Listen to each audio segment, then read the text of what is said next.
What's up guys? I hope you are doing well. ये वीर welcome to study lover army. तो कैसे हो मेरे दोस्तों? मैं आशा करता हूँ शानदार तरीके से आप लोग अपनी लाइफ को एंजॉय कर रहे हो, अपनी सेहत, फैमिली और पढ़ाई का ध्यान काफी अच्छे से रख रहे हो।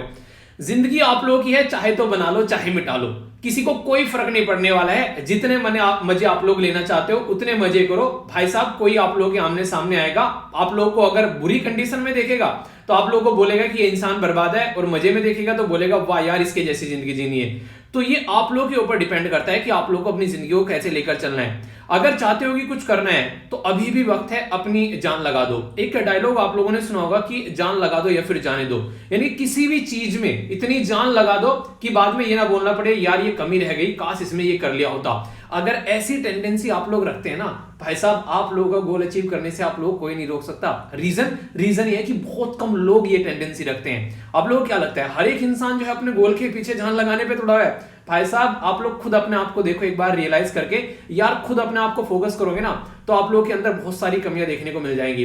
तो डे बाय डे आप लोगों को कमियां जो है वो इंप्रूव करनी है।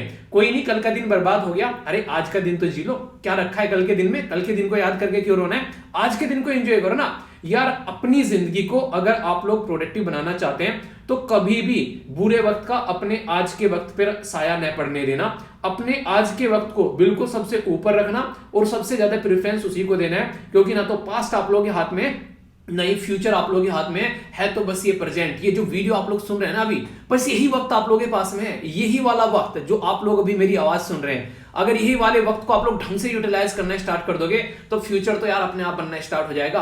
पास्ट की तो कोई गारंटी दे ही नहीं सकता यार। वो नहीं कहते हैं कि आप लोग किसी भी दुनिया के पास में चले जाओ, जो वक्त चला गया वो तो कितना भी अमीर क्यों ना उसके पास नहीं आएगा।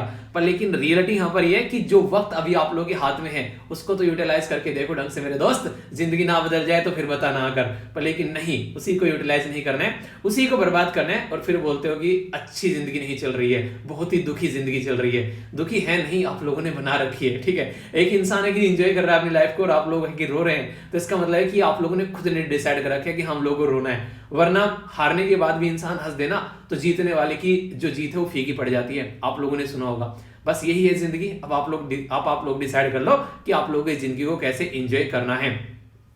बाकी वही बात मेरी जो डेली में रिपीट करता हूं, आप लोगों को ये बताना है कि आज का दिन कैसा रहा, कैसे एंजॉय किया आप लोगों ने। 9 फरवरी का डे कितने मार्क्स दोगे आप लोग इसको? आप लोगों को बोलो अगर परसेंटेज में कि आप लोग कितने प्रतिशत मार्क्स इसको दोगे दिन को, तो कमेंट बॉक्स में जरूर बताना कितने प्रतिशत मार्क्स आज के दिन को दोगे। और जो भी आता है यहाँ पर बता सकता है कि किस तरीके से वो अपना नेक्स्ट डे जो है वो एंजॉय करने वाला है। एक ये छोटी सी चीज भी जिंदगी में इंप्लीमेंट करो ना तो इतना बड़ा चेंज आप लोग की लाइफ में आएगा कि आप लोग दूसरों को सजेस्ट करते हुए नजर आओगे भाई साहब ये काम कर ले तो तेरी जिंदगी बदल जाएगी। रियलिटी बोल रहा हूं। एक टाइम फ्रेम दे रखा है मैंने आप लोगों को, सुबह 6 बजे उठो और शाम को 6 बजे तक आप लोगों के पास में टाइम रहता है कि अपने आप को फ्रेमवर्क में ढालना। अगर इस फ्रेमवर्क में आप लोगों ने अपने आप को सेट कर लिया इस 6 से 6:30 बजे से 8:30 बजे के बीच में, तो ये एक ऐसा फ्रेमवर्क मैंने आप लोगों के लिए बना रखा है ताकि जिंदगी को एक सही डायरेक्शन आप लोग देकर चल सको। तो यूज तो करो इसको। वही है कि चीजें हैं दुनिया में, पर लेकिन बहुत कम ऐसे हैं जो लोग उनको ढंग से यूटिलाइज करते हैं। बहुत कम लोग ऐसे हैं जो टकटकी लगाकर अपने काम को करते हैं। आप लोग किस कैटेगरी में आते हो मेरे दोस्त? एक बार देखो तो सही अपने आप को। चलिए जो भी है आज का लेक्चर शानदार तरीके से एंजॉय करेंगे। पहले एक बार देख तो लें कि क्या क्या डिस्कस करने वाले हैं। वर्ल्ड पल्सिस डे के बारे में जानेंगे, आखिर क्या है इसकी थीम, डिटेल में बातें करेंगे। इसी के साथ में यहाँ पर एक पर्टिकुलर जो मिनिस्ट्री है उसके बारे में जानेंगे जिसके द्वारा भी पावरथॉन के बारे में बात की जा रही है। आखिर क्या है और क्या मुद्दा यहाँ पर चलने वाला है, डिटेल में समझने वाले हैं। कुछ आप लोगों को इन्वायरमेंट से रिलेटेड बातें करूंगा यहाँ पर, कुछ आप लोगों के सामने यहाँ पर वाइल्ड लाइफ सेंचुरी और कुछ यहाँ पर बेसिकली स्टेट में क्या क्या दिक्कतें चल रही हैं उनको लेकर। कुछ एनिमल ऐसे होते हैं जो कि आज की डेट में गर्मी पड़े तो उनको लगता है कि यार गर्मी ज्यादा पड़ गई है कहीं और चलते हैं, और सर्दी पड़े तो उनको लगता है कि सर्दी पड़ गई कहीं और चलते हैं। तो जिंदगी बिल्कुल इंसान जैसे नहीं, जब गर्मी आती है तो आप लोग साउथ में भागते हो और सर्दी आती है तो सॉरी उल्टा हो गया, मतलब जब सर्दी आती है तो आप लोग साउथ में भागते हो और जब गर्मी आती है तो नॉर्थ में भागते हो। रीजन क्या है? रीजन ये है कि सर्दियों में गर्मी चाहिए और गर्मियों में सर्दी चाहिए। वो अलग बात है कि थोड़े टाइम के लिए बर्फ में भी घुमाते हो, पर लेकिन कोई बोल दे कि यहीं पर ही रहना स्टार्ट कर दो तो वैसा छोड़ के भागोगे थोड़ी देर के लिए। वो एंजॉय करने में वाली अलग बात है कि बर्फ में जाके खेल लिया। उनसे पूछो 1 मिनट के लिए जो वहां पर रहते हैं भाई साहब, दूध भी जम जाते हैं उनके घर पे रखा। ठीक है, पानी पीने के लिए भी उनको वहां पर उसको गर्म करके पिघाल के पीना पड़ता है। तो ये सारी चीजें थोड़ी देर के लिए अच्छी लगती हैं। ठीक है, तो इसलिए जिंदगी में कभी भी स्ट्रगल करने से मत बचिए और जहां एंजॉयमेंट का मतलब आता है वहां एंजॉयमेंट कीजिए। कौन सा आर्टिकल है जो कि यहाँ पर डिलिमिटेशन कमीशन के बारे में बात करता है, बताओ तो जरा, आप लोगों से जानूं। मैं यहाँ पर डिटेल में आर्टिकल डिस्कस करूंगा। और कौन सा आर्टिकल है यहाँ पर जो कि स्टेट को डिवाइड करता है उसकी टेरिटरी में, ये भी आप लोगों को बताना है। इसी के साथ में यहाँ पर प्रेसिडेंट साहब जो है वो यहाँ पर 2 एंग्लो इंडियन कम्युनिटी को नॉमिनेट किया करते थे। हमारे बेसिकली आज की डेट में वो 2 एंग्लो इंडियन कम्युनिटी को नॉमिनेट नहीं करते। क्यों? क्योंकि हमारी कंट्री में एक संविधान में संशोधन करके उसको हटा दिया गया है। ठीक है, तो यहां पर ये बताना है कि ये कौन सा संविधान में संशोधन करके और कब ये चीजें हटाई गई हैं, ये आप लोगों को बताना है। ठीक है, इसी के साथ में प्राइम मिनिस्टर जो है हमारी कंट्री के, उनके द्वारा अभी यहाँ पर ये स्टैचू ऑफ इक्वलिटी को यहाँ पर इनोग्रेट किया गया। आप लोग बताओ तो सही जरा, स्टैचू ऑफ इक्वलिटी आखिर बोलते क्यों इसको, ये जानो तो सही। में आप लोगों को पता है ना, रामानुजाचार्य जी से रिलेटेड यहाँ पर ये स्टैचू है, कहां पर ये इनोग्रेट की गई है ये आप लोगों को बताना है। वेनाद वाइल्ड लाइफ सेंचुरी के बारे में बात करूंगा, लोकेटेड है केरला के अंदर में। ये आप लोगों को बताना है किसका पार्ट है यहाँ पर, ये क्या किसी यहाँ पर एक तरीके से नेशनल पार्क का पार्ट है, फिर कुछ और बताइए जरा। 1973 में एस्टेब्लिश किया गया था। इसके अंदर से एक रिवर गुजरती है जिसको बोलते हैं काबिनी रिवर, बहुत ज्यादा कई बार न्यूज में आ जाती है। ये किसकी ट्रिब्यूटरी है, और जिसकी ट्रिब्यूटरी है तो इतनी ज्यादा न्यूज में रहती है कि ऐसा लगता है कि न्यूज़पेपर ही किसी के नाम का निकाल दिया जाए। बताइए ये कौन सी रिवर के बारे में मैंने आप लोगों से बात की है। लेक्चर को टकटकी लगाकर देखने का मतलब ये होता है कि जो भी पढ़ाऊं आप लोग को वो दिमाग में छप जाना चाहिए। भाई साहब कोई खुरपा लेके खुरचे भी ना उसको तो ना उतरे दिमाग से, इस तरीके से आप लोगों के माइंड में सेट हो जाना चाहिए। और वो कब होगा, जब आप लोग मन लगाकर किसी काम को करेंगे। मन लगाकर कभी जिंदगी में कोई काम किया होगा तो उसको रिकॉल करना कि कितना मजा आता है, कब तक वो चीजें याद रहती हैं। ठीक है, मूवी देखते हो ना, 3 घंटे की मूवी झपक देखते ही निकल जाती है। अगर ढंग की मूवी हो, 3 इडियट टाइप की मूवी हो, कोई अच्छी मूवी हो, तो आप लोगों को देखने को मिलेगा डायलॉग अब भी याद रह जाते हैं। क्यों? क्योंकि मन लगाकर देखी थी। तो मन लगाकर पढ़ाई करो ना, वही मन लगाकर देखो, फिर कितना मजा आता है। 10 फरवरी जो है यहाँ पर ये वर्ल्ड पल्सेस, दाल जो होती है वो नहीं कहते घर की मुर्गी दाल बराबर, पर कभी सुना है घर की जो दाल मुर्गी बराबर? जी हाँ, आज के डेट में दाल इतनी महंगी हो चुकी है कि घर की दाल जो है वो मुर्गी बराबर हो चुकी है, क्योंकि प्रोटीन का बहुत बड़ा सोर्स होता है। और यहाँ पर जो लोग आज के डेट में जो प्रोटीन को नहीं जानते, बेसिकली वो याद रखेगा, आप लोगों का वेट जितना है उतना ही ग्राम आप लोगों को प्रोटीन लेना है। इससे आप लोगों की जिंदगी जो है वो हष्ट-पुष्ट बनी रहेगी। मान लीजिए आप लोगों का जो वेट है वो 60 किलोग्राम है, तो डेली लगभग 60 ग्राम प्रोटीन जो है वो आप लोगों की बॉडी में जाना चाहिए, आप लोग की आंख, नाक, कान, बाल, स्किन को सही करने के लिए। इसी के साथ में 10 फरवरी को ये डे सेलिब्रेट किया जाता है। और यहाँ पर कई सारी चीजें पल्सेस में अगर बात करें, चिकपीस हो गया, मोटे मोटे तौर पर बता देता हूँ। ठीक है, उड़द की दाल हो गया, अरहर की दाल हो गया, ठीक है, ये सारे चने हो गए, या फिर राजमा हो गया, ये सारी दलहन की कैटेगरी में आप लोग यहाँ पर देखने को मिलते हैं। कुछ मोटा अनाज, कुछ पतला अनाज, सब चीजें ये चलती रहती है। तो ये जो चीजें हैं ये काफी लार्ज स्केल पर जनता तक पहुंचे और उनकी लाइफ जो है वो सही बनी रहे, उनकी भुखमरी मिटे। तो इसी के चलते यहाँ पर 2030 तक का सस्टेनेबल डेवलपमेंट गोल में भी यहाँ पर टारगेट दिया गया है, जिसमें गोल 1, 2, 3, 5, 8, 12 कई सारे गोल हैं आप लोगों के सामने। यानी कि गरीबी मिटानी है तो खाना ढंग से होना चाहिए, भुखमरी मिटानी है, हेल्थ अच्छी होनी चाहिए, पढ़ाई तो तभी करेगा इंसान जब अच्छी तरह खाना पीना खाएगा। तो ये सारे गोल जो हैं कहीं ना कहीं उसके साथ में कनेक्ट कर यहाँ पर देखे जा रहे हैं, क्योंकि दाल जो है वो बहुत बड़ा प्रोटीन का सोर्स होती है। तो जिंदगी में दाल को अपनी लाइफ का पार्ट जरूर बनाइए। और मेरे से अगर कोई पूछे नॉर्मल टाइम में मुझे अगर रेगुलर कोई दाल रोटी खिलाता रहे ना, तो मैं आराम से मन से जिंदगी में खुश होकर दाल रोटी खाता रहूंगा, मुझे कोई दिक्कत नहीं है। ठीक है, तो इसमें दाल में थोड़ा सा नींबू और डाल देना, बस प्याज और मिल जाए मतलब मैं बता रहा हूँ, कभी आप लोग के घर आऊं तो आप लोग मुझे अगर दाल रोटी भी खिला देंगे तो मुझे कोई दिक्कत नहीं है, बहुत ही मजा आएगा। ठीक है, और अगर ऐसे एरिया में रहते हैं जहां पर साग खाने को मिल जाए और मक्का की रोटी, तो वैसा बल्ले ही बल्ले, उसके साथ में गुड़ मिल जाए तो और भी बल्ले बल्ले ये बोलोगे कि कैसे हैं सर, पहले बता रहे हैं क्या क्या खिलाना है, मैं मिलना हो तो ऐसा कुछ नहीं है यार, जिंदगी एंजॉय करो। हाँ, कभी मिला तो मैं जरूर खिलाऊंगा आप लोगों को। ठीक है, आगे चलते हैं, यहाँ पर बात करते हैं थीम के बारे में। तो बात की जा रही है pulses to empower youth in the achieving the sustainable agri food system. देखिए, एग्रीकल्चर जो है ना वो आज की डेट में बोल सकते हो कि कहीं ना कहीं जिस तरीके का उसका एप्रिसिएशन मिलना चाहिए ऐसा मिलता नहीं है। अगर एग्रीकल्चर को हम लोग ऐसे सपोर्ट करने लगे ना, दूसरी चीजों को सपोर्ट करते हो, तो लोग जो हैं वो खेती बाड़ी में एंजॉय करने लगे और उनको भी कहीं ना कहीं एक अच्छा व्यापार मिले। पर लेकिन ऐसा होता नहीं है। रोटी खाकर हम लोग एंजॉय तो कर लेते हैं चीजों को, पर सोचते नहीं है कि वो रोटी हमारी थाली में पहुंची कहां थे और कहां तक है।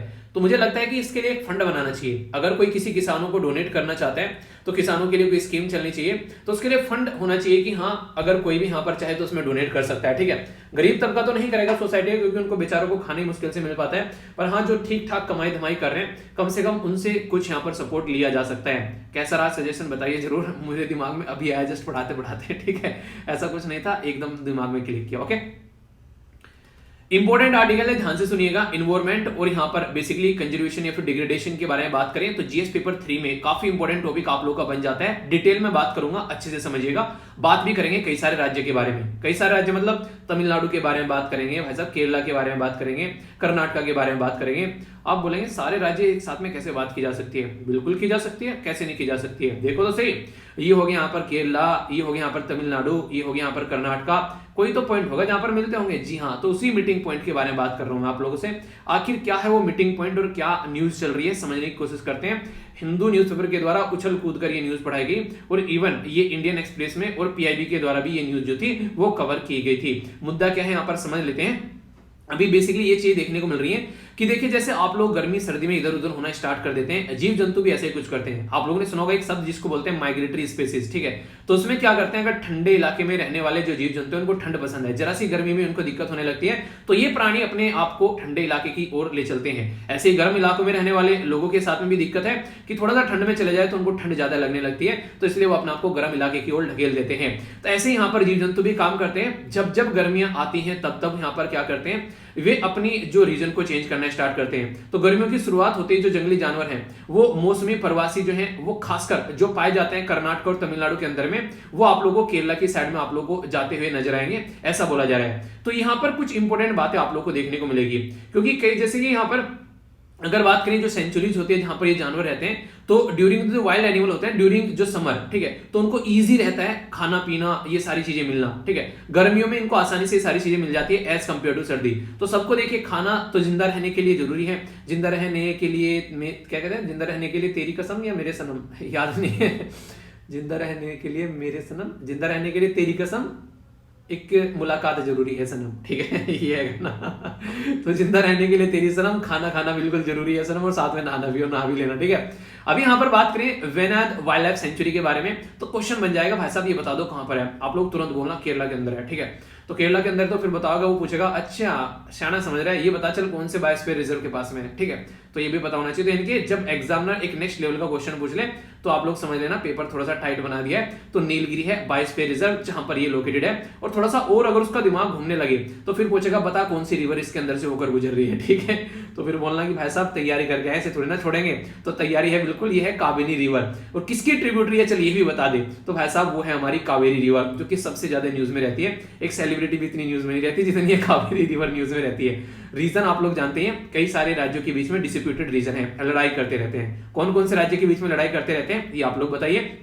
नीलगिरी बायोस्फीयर रिजर्व जो है वो फर्स्ट फ्रॉम द इंडिया, जिसको इंक्लूड किया गया था यूनेस्को वर्ल्ड हेरिटेज साइट के अंदर में, और वर्ल्ड जो नेटवर्क ऑफ बायोस्फीयर रिजर्व है उसमें डेजिग्नेटेड किया गया था इसको 2012 में, ठीक है। तो ये तो हो गई कुछ बात। बाकी अगर बात करें अदर कई सारी और यहाँ पर जो आप लोग को रिजर्व फॉरेस्ट देखने को मिलेंगे, जैसे यहाँ पर बात की जा रही है Mudumalai wild life sanctuary, Bandipur national park, इसी के साथ में नगरहोल नेशनल पार्क, इसी के साथ में मुखरथी नेशनल पार्क और साइलेंट वैली, ये आप लोग को देखने को मिलेगा, जिनके बारे में आप लोग थोड़ा सा तो अंदाजा रख सकते हैं, ठीक है। तो बेसिक चीजें हैं, भूलना नहीं है, तो थोड़ा सा याद रखिएगा तो चीजें जो हैं आप लोग कंफ्यूजन में नहीं आएंगे। और देखिए चीजों को थोड़ा सा ना रिवाइज करते रहा कीजिए। जैसे मान लीजिए आज का लेक्चर आप लोग देखने आ गए, ठीक है, तो आज का लेक्चर देखने से पहले एक बार जो कल का लेक्चर है उसको थोड़ा सा रिवाइज कर लिया करो। ये छोटा सा भी काम अगर जिंदगी में कर दिया ना, देखिए 2 काम अगर आप लोग कर लो, बहुत ब्रह्मास्त्र बताने वाला हूं, अगर आप लोग जिंदगी में इनको इंप्लीमेंट कर लो। एक तो आज का लेक्चर जैसे ही खत्म हो जाए उसको एक बार रिकॉल करो कि क्या क्या आप लोगों ने पढ़ा है, ठीक है। और कल का लेक्चर जो आप लोगों के सामने आ रहा है उसको आने से पहले एक बार रिकॉल करो क्या क्या पढ़ा था। ये चीजें अगर आप लोगों ने कर ली ना, ये समझना कि आधे से ज्यादा रिवीजन की टेंशन आप लोगों की खत्म होगी। करके देखो, मजा आ जाएगा जिंदगी जीने में, ठीक है। आगे बात करें यहाँ पर, तो ये मैंने बता दिया लगभग यहाँ पर 344 जो यहाँ पर स्क्वायर किलोमीटर एरिया में ये कनेक्टेड रहते हैं। किसके चलते? इसको कॉन्टिगुअस का मतलब होता है एक तरीके से कंटिगुअस, जो कि मिला हुआ, एक दूसरे के साथ में मिला हुआ, यानी सट के एक दूसरे के साथ में मिला हुआ एरिया उसको। तो टाइगर रिजर्व यहाँ पर जो आप लोगों को देखने को मिलेगा ये है नगरहोल, जो इसी के साथ में बांदीपुर, और कर्नाटक के अंदर है मुद्रमलाई। बेसिकली कर्नाटक से यहाँ पर ये जाते हैं मुद्रमलाई, तमिलनाडु, ये सारा एरिया कनेक्टेड है यहाँ पर, मतलब की यानी कि कर्नाटक, तमिलनाडु और केरला का ये सारा एरिया आप लोगों को ये वेनाड वाइल्ड लाइफ सेंचुरी के साथ में कनेक्टेड मिलेगा, ये बोला गया इसमें। अब यहाँ पर साउथ इंडिया के अंदर मोस्ट डेसिडियस फॉरेस्ट होते हैं। इंग्लिश में समझ में नहीं आया ना, हाँ आराम से बताता हूँ। पतझड़ वाले जो बेसिकली आप लोगों को देखने को मिलेंगे, जो कि सर्दियों में पत्ते गिरा देते हैं, उनकी बात यहाँ पर की जा रही है। इसी के साथ में यहाँ पर जो वेस्ट कोस्ट में आप लोगों को सेमी एवरग्रीन देखने को मिलेंगे, यानी कि ऐसा नहीं कि पत्ते गिरा देंगे, अपनी पत्ते संभाल कर रखते हैं। और प्लांटेशन यहाँ पर टीक, यूकेलिप्टस ऐसे पेड़ आप लोगों को देखने को मिल जाएंगे, यानी कि जिसके बारे में हम लोगों ने डिस्कस किया ना ये वाइल्ड लाइफ सेंचुरी, उसमें बताया जा रहा है कैसे कैसे जीव जंतु पाए जाते हैं और क्या क्या चीजें हैं। यहाँ पर मेजर मैमल्स पाए जाते हैं। मैमल्स क्या होते हैं? उनको बोलते हैं स्तनधारी। तो ये सारे जो मैमल हैं यहाँ पर ये इनको मैमल्स आप लोगों को देखने को मिल रहा है। तो ये जैसे कि टाइगर हो गया, गोर हो गया, पैंथर हो गया, ये इस एरिया में पाए जाते हैं। तो ये आप लोगों का एक काफी प्यारा सा टॉपिक तैयार हो गया। इसके बारे में कोई कल को पूछ ले तो आप लोगों के मन में कंफ्यूजन नहीं होना चाहिए, यस या फिर नो। तो थम्स अप देकर बताना कि हाँ या फिर ना बता सकते हैं आप लोग कमेंट बॉक्स में भी। एक सॉन्ग आप लोगों ने सुना होगा, काफी फेमस हो रहा है, कच्चा बादाम कच्चा कच्चा बादाम, कुछ ऐसा करके बहुत सारे उसके ऊपर मीम्स बन रहे हैं। कच्चा बादाम आप लोगों ने सुना होगा, नॉर्मली खाए तो इंसान का जो दिमाग है वो बेसिकली कच्चा बादाम नहीं, मतलब कच्चा बादाम वो मूंगफली को बोल रहा है, ठीक है। तो बादाम अगर खाता है या फिर मूंगफली अगर इंसान खाता है तो काफी फायदेमंद रहता है दिमाग के लिए भी। डेली 3-4 बादाम आप लोग भिगोकर खा सकते हैं, जैसा आप लोगों को सुटेबल लगे, अच्छा रहता है सेहत के लिए, ठीक है। तो इसको लाइफ का पार्ट बना सकते हैं। जिसको लगता है बादाम बहुत महंगे हैं तो मूंगफली खा सकते हो, ठीक है। बादाम का ही काम करती है, ज्यादा उसमें टेंशन में आने की जरूरत नहीं है, ओके। अब बेसिकली मैं बात करूंगा यहाँ पर न्यूरल नेटवर्क के बारे में। अभी मैंने आप लोगों को एक बात बोली, आप लोगों को थोड़ा सा याद होगी कि अगर लेक्चर को खत्म होने से पहले एक बार रिकॉल कर लो क्या पढ़ा है, और नेक्स्ट लेक्चर स्टार्ट होने से पहले एक बार रिकॉल कर लो कि क्या आप लोगों को पढ़ाया था, तो बहुत सारी चीजें आप लोगों के माइंड में याद हो जाती हैं। क्यों बोला था याद हो जाती हैं? क्योंकि हमारे जो दिमाग होता है ना उसमें न्यूरल नेटवर्क होते हैं, और न्यूरल नेटवर्क को जितना ज्यादा स्ट्रॉन्ग आप लोग कर लोगे वो एक दूसरे के साथ में कनेक्ट हो जाएंगे। उसका मतलब ये कि चीजें आप लोग को याद रहनी स्टार्ट हो जाएगी। जो ये कहता है ना, कई बार आप लोगों ने सुना होगा यार अक्सर मैं चीजें भूल जाता हूँ या भूल जाती हूँ। अपने आप को कभी भी ऐसा मत बोला करो, हमेशा ऐसा बोला करो कि एक बार जो पढ़ लिया ना भाई साहब भूलते नहीं है, ठीक है। और अपना मेरी मेमोरी इंप्रूव होती जा रही है। आप लोग खुद देखना आप लोग की मेमोरी में इंपैक्ट पड़ता हुआ नजर आएगा, क्योंकि अपना परसेप्शन ही जो आप लोग डिसाइड कर लेते हैं ना वही डिसाइड करता है कि आप लोग की जिंदगी कैसे चलनी है। तो सबसे पहले परसेप्शन चेंज करो, फिर आप लोग की जिंदगी चेंज होनी स्टार्ट हो जाएगी। तो ये सारी बातें आप लोग यहाँ पर देखते हैं। न्यूरल नेटवर्क के साथ में कनेक्टिविटी जब आप लोग की बनती हुई नजर आती है तो फिर आप लोग चीजों को लंबे समय तक याद रख पाते हैं। तो ये न्यूरल नेटवर्क को अगर कोई मशीन लगा दूं कि आपका नेटवर्क क्या चल रहा है, आप लोग क्या दिमाग कैसे सोच रहा है, उसको पढ़ने स्टार्ट कर दे, एक ऐसी मशीन आप लोग के सर पे लगा दूं तो वो क्या करेगी, वो देखेगी कि आप लोगों का माइंड रिएक्ट कैसे करता है। आप लोगों के हाथ में मोबाइल आ गया, आप लोगों ने क्या रिएक्ट किया, आप लोगों के माइंड में क्या क्या हरकतें होनी स्टार्ट हो गई। आप लोगों को भूख लग रही है तो आप लोगों के माइंड में क्या क्या हरकतें होनी स्टार्ट हो गई। आप लोगों को किसी से मिलना है, बात करनी है, जिसके लेकर आप लोग एक्साइटेड हैं, तो आप लोगों को कैसी हरकतें आप लोगों के दिमाग में होना स्टार्ट होगी। तो ये प्रॉपर एक मशीन आप लोगों के दिमाग में लगाऊं और आप लोग के दिमाग को पढ़ना स्टार्ट कर दूं तो यहां पर क्या होगा, ये एक तरीके से एक पैटर्न तैयार हो जाएगा कि आप लोग अगर गुस्सा आता है तो ऐसे रिएक्ट करते हैं, खुश होते हो तो ऐसे रिएक्ट करते हैं, ठीक है, मोबाइल देखते हैं तो ऐसे रिएक्ट करते हैं, घर पे बात करते हैं तो ऐसे रिएक्ट करते हैं, मम्मी से बात करने की रिएक्शन अलग है, पापा से बात करने की रिएक्शन अलग है, गर्लफ्रेंड बॉयफ्रेंड या फिर यार दोस्त भाई बहन से बात करने की रिएक्शन बिल्कुल अलग है। तो सारे नेटवर्क एक मशीन में रिकॉर्ड कर लिए। ये मशीन जो है अब आप लोगों के दिमाग का ऑल्टरनेटिव हो गया, यानी कि ये मशीन भी बिल्कुल ऐसे रिएक्ट करेगी जैसे आप लोगों का दिमाग रिएक्ट कर रहा है। उसी के ऊपर काम चल रहा है भाई साहब, जी हाँ उसी के ऊपर काम कर चल रहा है। तो साइंस और टेक्नोलॉजी में यहाँ पर काफी इंपॉर्टेंट टॉपिक है, जीएस पेपर 3 के अंदर आप लोगों के लिए इंपॉर्टेंट टॉपिक हो जाएगा साइंस एंड टेक्नोलॉजी। जो कंप्यूटर से रिलेटेड अगर बात करें तो बात क्या की जा रही है, बात की जा रही है आर्टिफिशियल न्यूरल नेटवर्क तैयार करने की। तो इसके ऊपर एक रिपोर्ट तैयार की गई कि ऑल ओवर वर्ल्ड में इसके ऊपर काम किया जा रहा है। आर्टिफिशियल इंटेलिजेंस का नाम आप लोगों ने सुना होगा, उसी के अंदर आप लोगों को देखने को मिलेगा आर्टिफिशियल न्यूरल नेटवर्क भी। और इसी के अंदर आप लोगों को ये बेसिकली मशीन लर्निंग है, यानी कि कोई मशीन बिल्कुल ऐसे लर्न कर ले कि इंसानों की तरीके से काम करना स्टार्ट कर दे। और डीप जो लर्निंग है उस पर काम करना पड़ेगा, जैसे मैंने भी आप लोगों को बताया ना कि पूरा दिमाग को पढ़ लेना, तो वो वाली बातें देखने को मिलेगी। तो सबसे ऊपर है यहाँ पर आर्टिफिशियल इंटेलिजेंस, उसके अंदर आते हैं यहाँ पर मशीन लर्निंग, उसके अंदर आते हैं यहाँ पर बेसिकली आर्टिफिशियल न्यूरल नेटवर्क, और उसके अंदर आता है डीप लर्निंग। तो सारे एक दूसरे से कनेक्टेड आप लोग यहाँ पर ये नजर आएंगे। तो बोला ये गया है इस रिपोर्ट में जिसका नाम है आर्टिफिशियल न्यूरल नेटवर्क मार्केट, इसके द्वारा पब्लिश की गई। तो बोला ये गया ये यहाँ पर कि आने वाले टाइम में 2021 से लेकर 2028 तक काफी बड़ी ये मार्केट बनने वाली है, बहुत लार्ज स्केल पर इसके ऊपर काम करने वाले हैं, काफी ह्यूज ग्रोथ इसके अंदर आने वाली है। मतलब क्या है, मतलब यहां पर यह कि इंफॉर्मेशन बैंक तैयार किया जा रहा है जिसके बेस पर, एक कॉम्प्रिहेंसिव इंफॉर्मेशन के बेस पर हम लोग चीजों को प्रेडिक्ट कर सकते हैं। प्रेडिक्ट मतलब जैसे मान लीजिए आप लोग मेरी नेचर अगर समझ लो, ठीक है, मेरा नेचर कैसा है, मेरा नेचर अगर आप लोगों को एक बार समझ में आ गया तो आप लोगों को पता होगा मुझे इरिटेशन किस चीज से होती है। कई बार आप लोगों ने देखा होगा लेक्चर के अंदर में गुस्सा हो जाता हूं, कई सारे बच्चे बोलते हैं सर वीडियो लेंथी होगी मुझे गुस्सा आ जाता है। मैंने कहा मेहनत मैं कर रहा हूं, लेक्चर सुनने में भी दिक्कत हो रही है, ठीक है। इसी के साथ में जैसे यूट्यूब की साइड से कई बार दिक्कत होती है तो मैं इरिटेट हो जाता हूं कई बार। मैंने कहा यार एक पढ़ाई वाले मतलब चैनल के साथ में क्यों छेड़खानी चल रही है, ठीक है। एक मतलब एक कुछ ऐसा नहीं कि गाली गलौज यहाँ पर दे रहा हूँ, किसी की मीम्स बना रहा हूँ, किसी की हंसी उड़ा रहा हूँ, यानी कि एक उल्टी सीधी कुछ हरकतें कर रहा हूँ, र्यूमर फैला रहा हूँ या फिर गाली गलौज कर रहा हूँ, फिर भी ऐसी हरकतें की जाती हैं चैनल के साथ में तो वो इरिटेट कर देता है, ठीक है। तो कोई कमेंट बॉक्स में किसी को गाली गलौज करे तो वो इरिटेट कर देता है। तो आप लोगों को मेरा समझ में आ गया कि हाँ ये इंसान ऐसे ऐसे हरकतें करता है, जब इसके साथ में कुछ ऐसी हरकतें होती हैं तो आप लोगों ने एक बार समझ लिया तो फिर आप लोगों को पता होगा कि हाँ इस टाइम पर इस इंसान को कुछ नहीं बोलना है, ठीक है। इस टाइम पर इसका पारा हाई रहता है। तो ये आप लोगों ने घर में भी नॉर्मली देखा होगा, मम्मी पापा को आप लोगों ने नोटिस किया होगा, ठीक है, कि हाँ अगर कुछ ऐसा होता है तो ये ऐसा कुछ रिएक्ट करते हैं। तो उस टाइम पर आप लोग बिल्कुल शांत रहते हो कि भाई साहब अब कुछ नहीं बोलना है, ठीक है, शांति में कुछ भी बोल लो पर अब कुछ नहीं बोलना है। तो वो वाली चीजें होती है। तो कहीं ना कहीं उसके बेस पर आप लोग क्या करते हैं, आप लोगों को पता है उस इंसान के साथ में रहकर कि हाँ इस इंसान का नेचर ऐसा होता है, उसको प्रेडिक्ट कर लेते हैं कि अब ऐसा कर देगा, अगर ऐसा कर दिया तो वही वाली चीजें किस कहां से निकल कर आती है, क्योंकि आप लोग के माइंड में ऑलरेडी एक डेटा स्टोर है जिसके बेस पर आप लोग समझ पा रहे हैं कि ये इंसान इस टाइम पे ऐसी हरकतें करता है। तो वही जो डेटा है वो कहां से है, आप लोग के माइंड में कुछ ना कुछ इनपुट गया, कुछ हिडन लेयर होंगी जिन्होंने उनको अपने अंदर एब्जॉर्ब कर लिया और आउटपुट जो आप लोगों के सामने निकल कर आ रहा है कि अब ये इंसान को हम लोग को कुछ भी नहीं बोलना है, ये गुस्से में है, तो ये आउटपुट आ गया निकल कर। तो ये पूरा जो सिस्टम यहां पर चलने वाला है उसी के ऊपर यहां पर काम किया जा रहा है। एक आर्टिफिशियल न्यूरल नेटवर्क तैयार किया जा रहा है मशीन लर्निंग के बेस पर, यानी कि एक तरीके से आप लोगों के दिमाग को इस तरीके से फिक्स किया जाएगा ताकि चीजों को समझा जा सके। आप लोग बोलेंगे यार फायदा क्या है इसका, बहुत सारा फायदा है भाई साहब इसका। आगे आने वाले टाइम में अगर बात करें तो हम लोग चीजों को स्ट्रेटजी के पॉइंट ऑफ व्यू से लेकर चल सकते हैं। यहां मैंने इंसानों के न्यूरल नेटवर्क को समझने की बात की है, पर लेकिन अगर डेटा को एनालाइज कर ढंग से चीजों को यूटिलाइज किया जाए कि मार्केट में जब जब यहां पर लोगों की डिमांड बढ़ती है, यहां पर कुछ हरकतें बढ़ती है तो लोगों की डिमांड ऐसी बढ़ जाती है। तो यानी कि जब जब यहां पर कुछ हरकतें होती है तो मार्केट में डिमांड ऐसे बढ़ जाती है, तो मार्केट को प्रोडक्ट किया जा सकता है कि आने वाले टाइम में अगर ऐसा होगा तो मार्केट ऐसे परफॉर्म करेगी, ठीक है। आप लोग समझ सकते हैं बजट आने पर मार्केट बढ़ेगी, ठीक है, ऐसा करने पर फेस्टिवल जब आते हैं तो काफी लार्ज स्केल पर मार्केट में बूम आता है, तो उस टाइम पर उसी हिसाब से काम को लेकर चल जाए तो पहले से स्ट्रेटजी बनाई जा सकती है, ठीक है। इसी के साथ में चीजों को प्रेडिक्ट किया जा सकता है और इसी के साथ में रिकॉग्नाइज भी किया जा सकता है ट्रेंड को कि ये जो ट्रेंड है ये कैसा रहने वाला है। आप लोग की क्या राय इसके बारे में आप लोग अपनी राय बता सकते हैं। इसी के साथ में अगर बात करें यहां पर यह है बेसिकली कंप्यूटेशनल मॉडल, एक तरीके से जो कंप्यूटर के बेस का एक मॉडल बनाया जाता है, एक मिमिक करना। आप लोगों ने सुना कई बार कई सारे लोग मिमिक कर देते हैं दूसरे की ऐसे आवाज निकाल जाते हैं कि जानी हम मौत के सौदागर हैं। उन्हें कहते हैं एक डायलॉग था कौन सा, वो बात काफी ज्यादा फेमस हुआ था कि जली को आग कहते हैं, बुझी को राख कहते हैं, जिस राख से बारूद बना उसको विश्वनाथ कहते हैं। तो ये शत्रुघ्न सिन्हा का डायलॉग था आई थिंक। तो वो इतना ज्यादा फेमस हुआ था उस टाइम पर, बहुत ज्यादा, मतलब ये रेडियो में भी चल रहा है, उसके बाद में भी चल रहा है। अब भी आप लोगों ने कई बार कपिल शर्मा के शो में कई सारी इस तरह की चीजें सुन ली होंगी। तो ये क्या होती है, ये एक दूसरे की मिमिक्री करनी होती है, पर लेकिन कब कर पाते हैं, जब उसको समझ पाते हैं, उसको सुन पाते हैं, तब मिमिक्री कर पाते हैं। तो ये इस तरीके से जब मशीन जो है वो इंसानों की मिमिक्री करना स्टार्ट कर दे, इंसान के ब्रेन की मिमिक्री करना स्टार्ट कर दे, मतलब उसको कॉपी मारना स्टार्ट कर दे, तो ये काफी बड़ी बात हो जाती है। कॉपी मारने के लिए इंसान को समझना पड़ता है, वैसे आप लोग चीजों को कॉपी नहीं कर सकते। जिसको कॉपी मारोगे आप लोग पहले उसको समझोगे कि सोचता कैसे है, काम कैसे करता है, और फिर आप लोग कॉपी मार लोगे, फिर आसानी से आप लोग अपना काम करना स्टार्ट कर दोगे उस मशीन के बेस पर, ठीक है।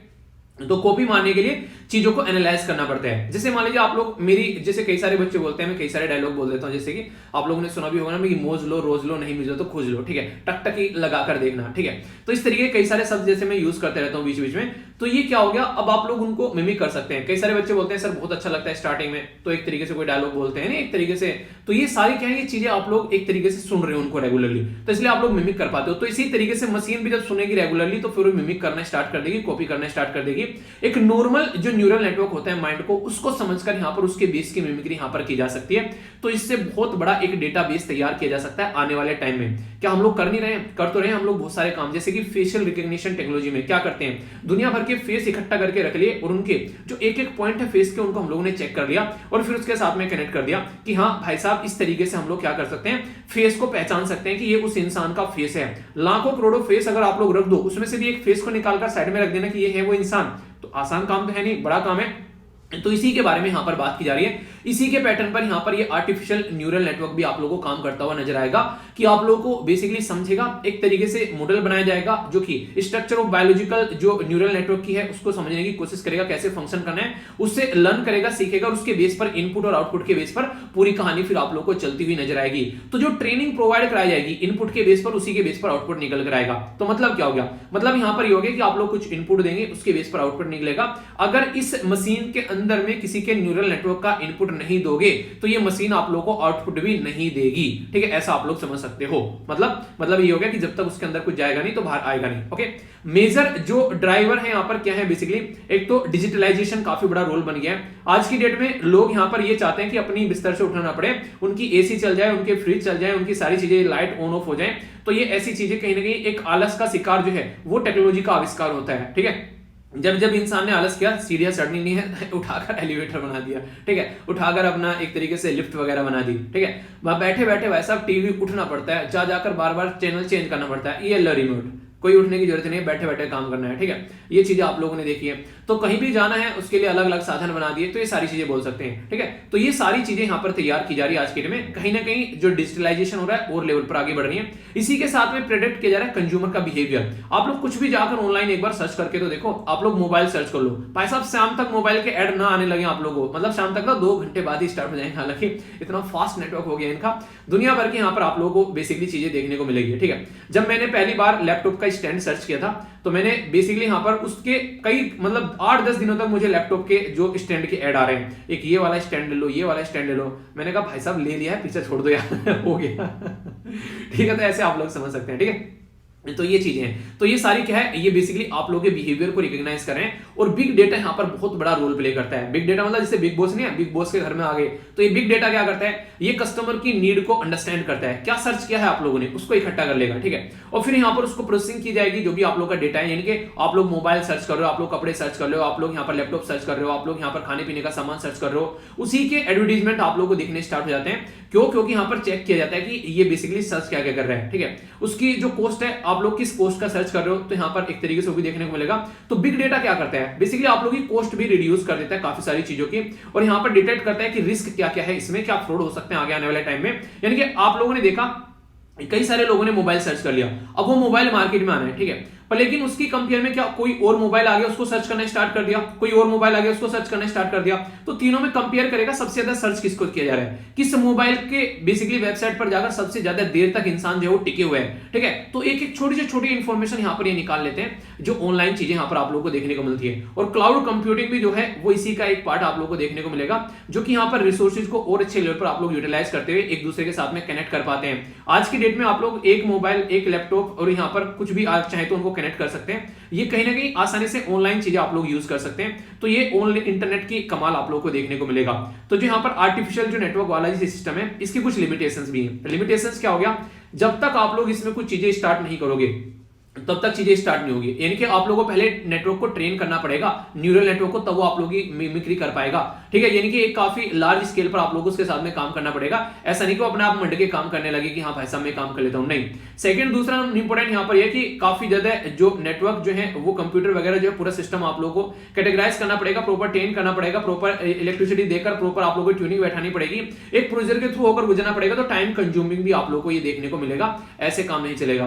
तो यहाँ पर ट्रेन करना और टाइम कंज्यूमिंग करना, ये दो ऐसे हर्डल हैं जो काफी ज्यादा देखने को मिलते हैं, उसके बेस पर काम चलती है। पता चला एक नट बोल्ट खिसक गया तो पता चला कल को ये अपने ही सर पर आकर बैठ गया, तो वो वाली चीजें नहीं होनी चाहिए, ठीक है। आई होप कि माइंड में क्लैरिटी आ गई होगी। अगर क्लैरिटी नहीं है तो बताएगा, फिर उसको क्लैरिटी को लाया जाएगा, और अगर लग रहा है कि सही है तो थम्स अप देकर आप लोग बता सकते हैं, ठीक है। तो ये इसके बारे में बेसिक इंफॉर्मेशन। बहुत ही इंपॉर्टेंट आर्टिकल है, बहुत ही शानदार तरीके से पढ़ाने वाला हूं, बहुत ही सारी बातें बताने वाला हूं, इसलिए बहुत ही ढंग से आर्टिकल को सुनना है। स्टैटिक प्लस करंट आप लोगों का एक साथ में यहां पर देखने को मिलेगा इस पर्टिकुलर आर्टिकल के अंदर।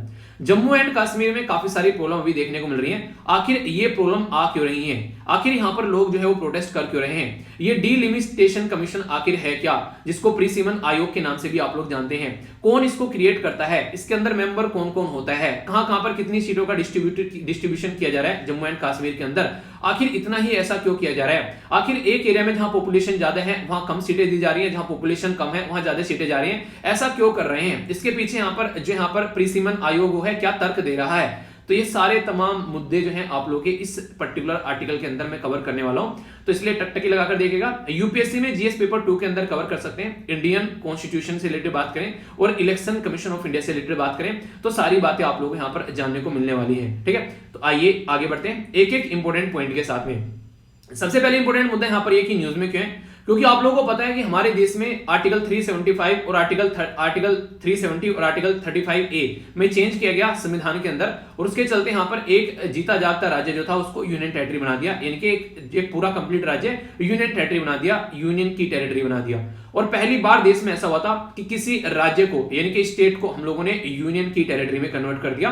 नॉर्मली यूनियन टेरिटरी काफी बार हम लोगों ने राज्य बनाई है, पर अब की बार हम थोड़ा सा अपोजिट डायरेक्शन में चले, तो इसके चलते कई सारी बातें यहां पर सामने निकल कर आती है। डीलिमिटेशन जो है बेसिकली एक तरीके से ये एक एक्सरसाइज होती है जो कि यहां पर डीलिमिटेशन मतलब एक तरीके से जो लिमिट है उसको एक तरीके से डिफाइन करती है। तो ये जून 2021 में जम्मू कश्मीर के लिए स्टार्ट की गई ताकि यहां पर क्या किया जाए, फिक्स की जा सके, रीड्रॉ की जा सके बाउंड्री, जहां पर टेरिटरी कौन कौन सी कॉन्स्टिट्यूएंसी बनानी है, पहली इंपॉर्टेंट बात यह है। और दूसरा कितनी पॉपुलेशन इसके अंदर कवर करनी है वो एरिया को डिसाइड किया जाता है यहां पर इलेक्शन कमीशन के द्वारा, ताकि कल को अगर इलेक्शन कंडक्ट कराएं तो वो इलेक्शन कंडक्ट कराने के बाद में पर्टिकुलर जो इंसान है वो यहां पर अगर उसको लगे कि यहाँ पर मतलब नहीं मेंबर ऑफ पार्लियामेंट बन गए, फिर मेंबर ऑफ लेजिस्लेटिव असेंबली बन गए, इनके विधायक या सांसद बन गए, तो उनको जितने लोग वोट दें वो इक्वल होने चाहिए। ऐसा नहीं कि एक मेंबर ऑफ पार्लियामेंट चुनकर गया उसको 5 करोड़ लोगों ने वोट दे दी और दूसरा चुनकर गया उसको 5 लाख लोगों ने वोट दी, तो इसका मतलब क्या होगा, जो 5 करोड़ लोगों ने जिसको वोट दिए उसकी पावर ज्यादा होनी चाहिए, पर लेकिन पावर तो ज्यादा है नहीं, वो तो ऐसा ही है जैसा ही है। तो ये देखने को मिलता है कि रिप्रेजेंटेशन जो है वो लगभग यहाँ पर इक्वल होनी चाहिए। तो इसी के चलते 3 रीजन आप लोगों को समझने पड़ेंगे। ये है लेटेस्ट जो जम्मू एंड कश्मीर का अगर आप लोगों के सामने मैप के बारे में बात करें 3 पार्ट में डिवाइड है। वैसे तो यूनियन टेरिटरी को तो हम लोगों ने 2 पार्ट में डिवाइड किया है। एक साइड में आप लोगों को देखने को मिलेगा क्या, लद्दाख, जो अलग यूनियन टेरिटरी होगी है, इसमें कोई भी स्टेट लेजिस्लेचर नहीं है, यानी कि यहाँ पर इलेक्शन होके कोई सीएम नहीं बनेगा। सीएम बनाने के लिए हमारी कंट्री में फिलहाल की डेट में 3 यूनियन टेरिटरी हो गई है। एक तो मैं आप लोगों को बता रहा हूं यहाँ पर, 2 कौन सी हैं वो आप लोगों को बताना है। बताइए कौन कौन सी है 2। अभी यहां पर अगर बात करें तो यहां पर ऊपर वाला रीजन हो गया कश्मीर, ये जो पोर्शन आप लोगों को देखने को मिलेगा पाकिस्तान के कंट्रोल में है, और यहां पर ये जम्मू वाला अपना पोर्शन हो गया, और यहां तक का ये जो रीजन है यहां पर ये हमारे कंट्रोल में आप लोगों को देखने को मिलेगा। कंट्रोल नहीं है, बेसिकली हमारा ही रीजन है। तो इस पूरे रीजन के बारे में अगर हम लोग बात करते हैं तो इसके बारे में बात की जा रही है डीलिमिटेशन कमीशन से रिलेटेड न्यूज यहां पर ये आप लोगों को देखने को मिल रही है। तो समझते हैं इसके बारे में काफी अच्छे से कई सारी बातें। तो द हिंदू न्यूज़पेपर के अंदर ये न्यूज पब्लिश की गई थी, और इसी के साथ में पीआईबी के अंदर भी कई बार ये न्यूज जो है वो रिपीट हो चुकी है। समझते हैं मुद्दा क्या है यहाँ पर। पहले तो ये डीलिमिटेशन के बारे में अगर आप लोगों से कोई पूछा जाए तो इसकी डेफिनेशन आप लोगों को पता होनी चाहिए। तो बोला गया delimitation is the act of fixing और रीड्रॉइंग द लिमिट, एक तरीके से लिमिट्स और the boundaries of territory, constituencies, assemblies और Lok Sabha seat in the country. और एक तरीके से जो चीजें है ना, जो प्रोविंस है, नॉर्मली क्या होता है, देखिए हम लोग आज के में स्टेट बोलते हैं, पर लेकिन यहां पर कई जगह प्रोविंस बोलते हैं उनको। तो province having a legislative body as per the election commission, तो उनके लिए यहां पर रीडिफाइन करना बाउंड्रीज को। तो ये डेफिनेशन हो गई यहां पर इसकी, ठीक है, जो मैंने सिंपल और आसान शब्दों में आप लोगों को बता दी।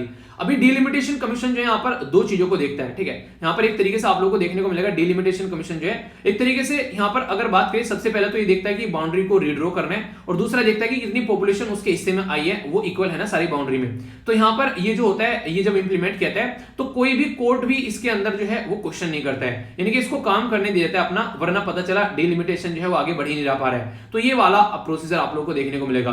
तो मतलब कहने का यहाँ पर ये कि रिजल्ट एक अलग लेवल पर आप लोगों के सामने निकल कर आते हैं, जिसके चलते यहाँ पर रीडिफाइन किया जाता है कॉन्स्टिट्यूएंसीज को कि हाँ ये कॉन्स्टिट्यूएंसी यहाँ पर जानी है। इसी के साथ में जो सीट है उनको रिजर्व भी किया जाता है। अच्छा, ये सीट इसके लिए होगी, ये सीट यहाँ पर एससी के लिए, और ये सीट होगी बेसिकली एसटी के लिए, क्योंकि संविधान में इसके बारे में चीजें मेंशन कर रखी है, तो उसको भी हम लोग इंप्लीमेंट करते हुए यहाँ पर नजर आते हैं। एम मैंने अभी आप लोगों को बताया, ज्योग्राफिकल एरिया प्रॉपर वे में डिस्ट्रीब्यूशन होना चाहिए, और इसी के साथ में यहाँ पर लेवल प्लेइंग फील्ड होना चाहिए। लेवल प्लेइंग फील्ड मतलब हर एक मेंबर ऑफ पार्लियामेंट या फिर सांसद या फिर स्टेट लेजिस्लेटिव असेंबली विधायक के हिस्से में इक्वल जनता आनी चाहिए।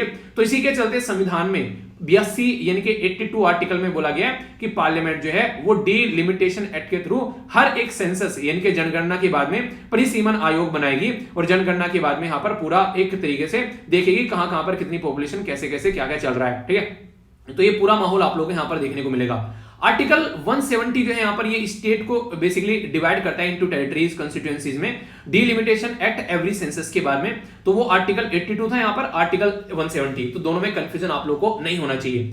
अभी हमारे देश में अगर आप लोग बात करें तो बेसिकली आप लोगों को 1950 में डीलिमिटेशन जो आया हमारे देश में, वो बेसिकली यहाँ पर इनेक्ट किया गया एक एक्ट यहाँ पर, जो कि 1952 में आप लोगों को देखने को मिलेगा।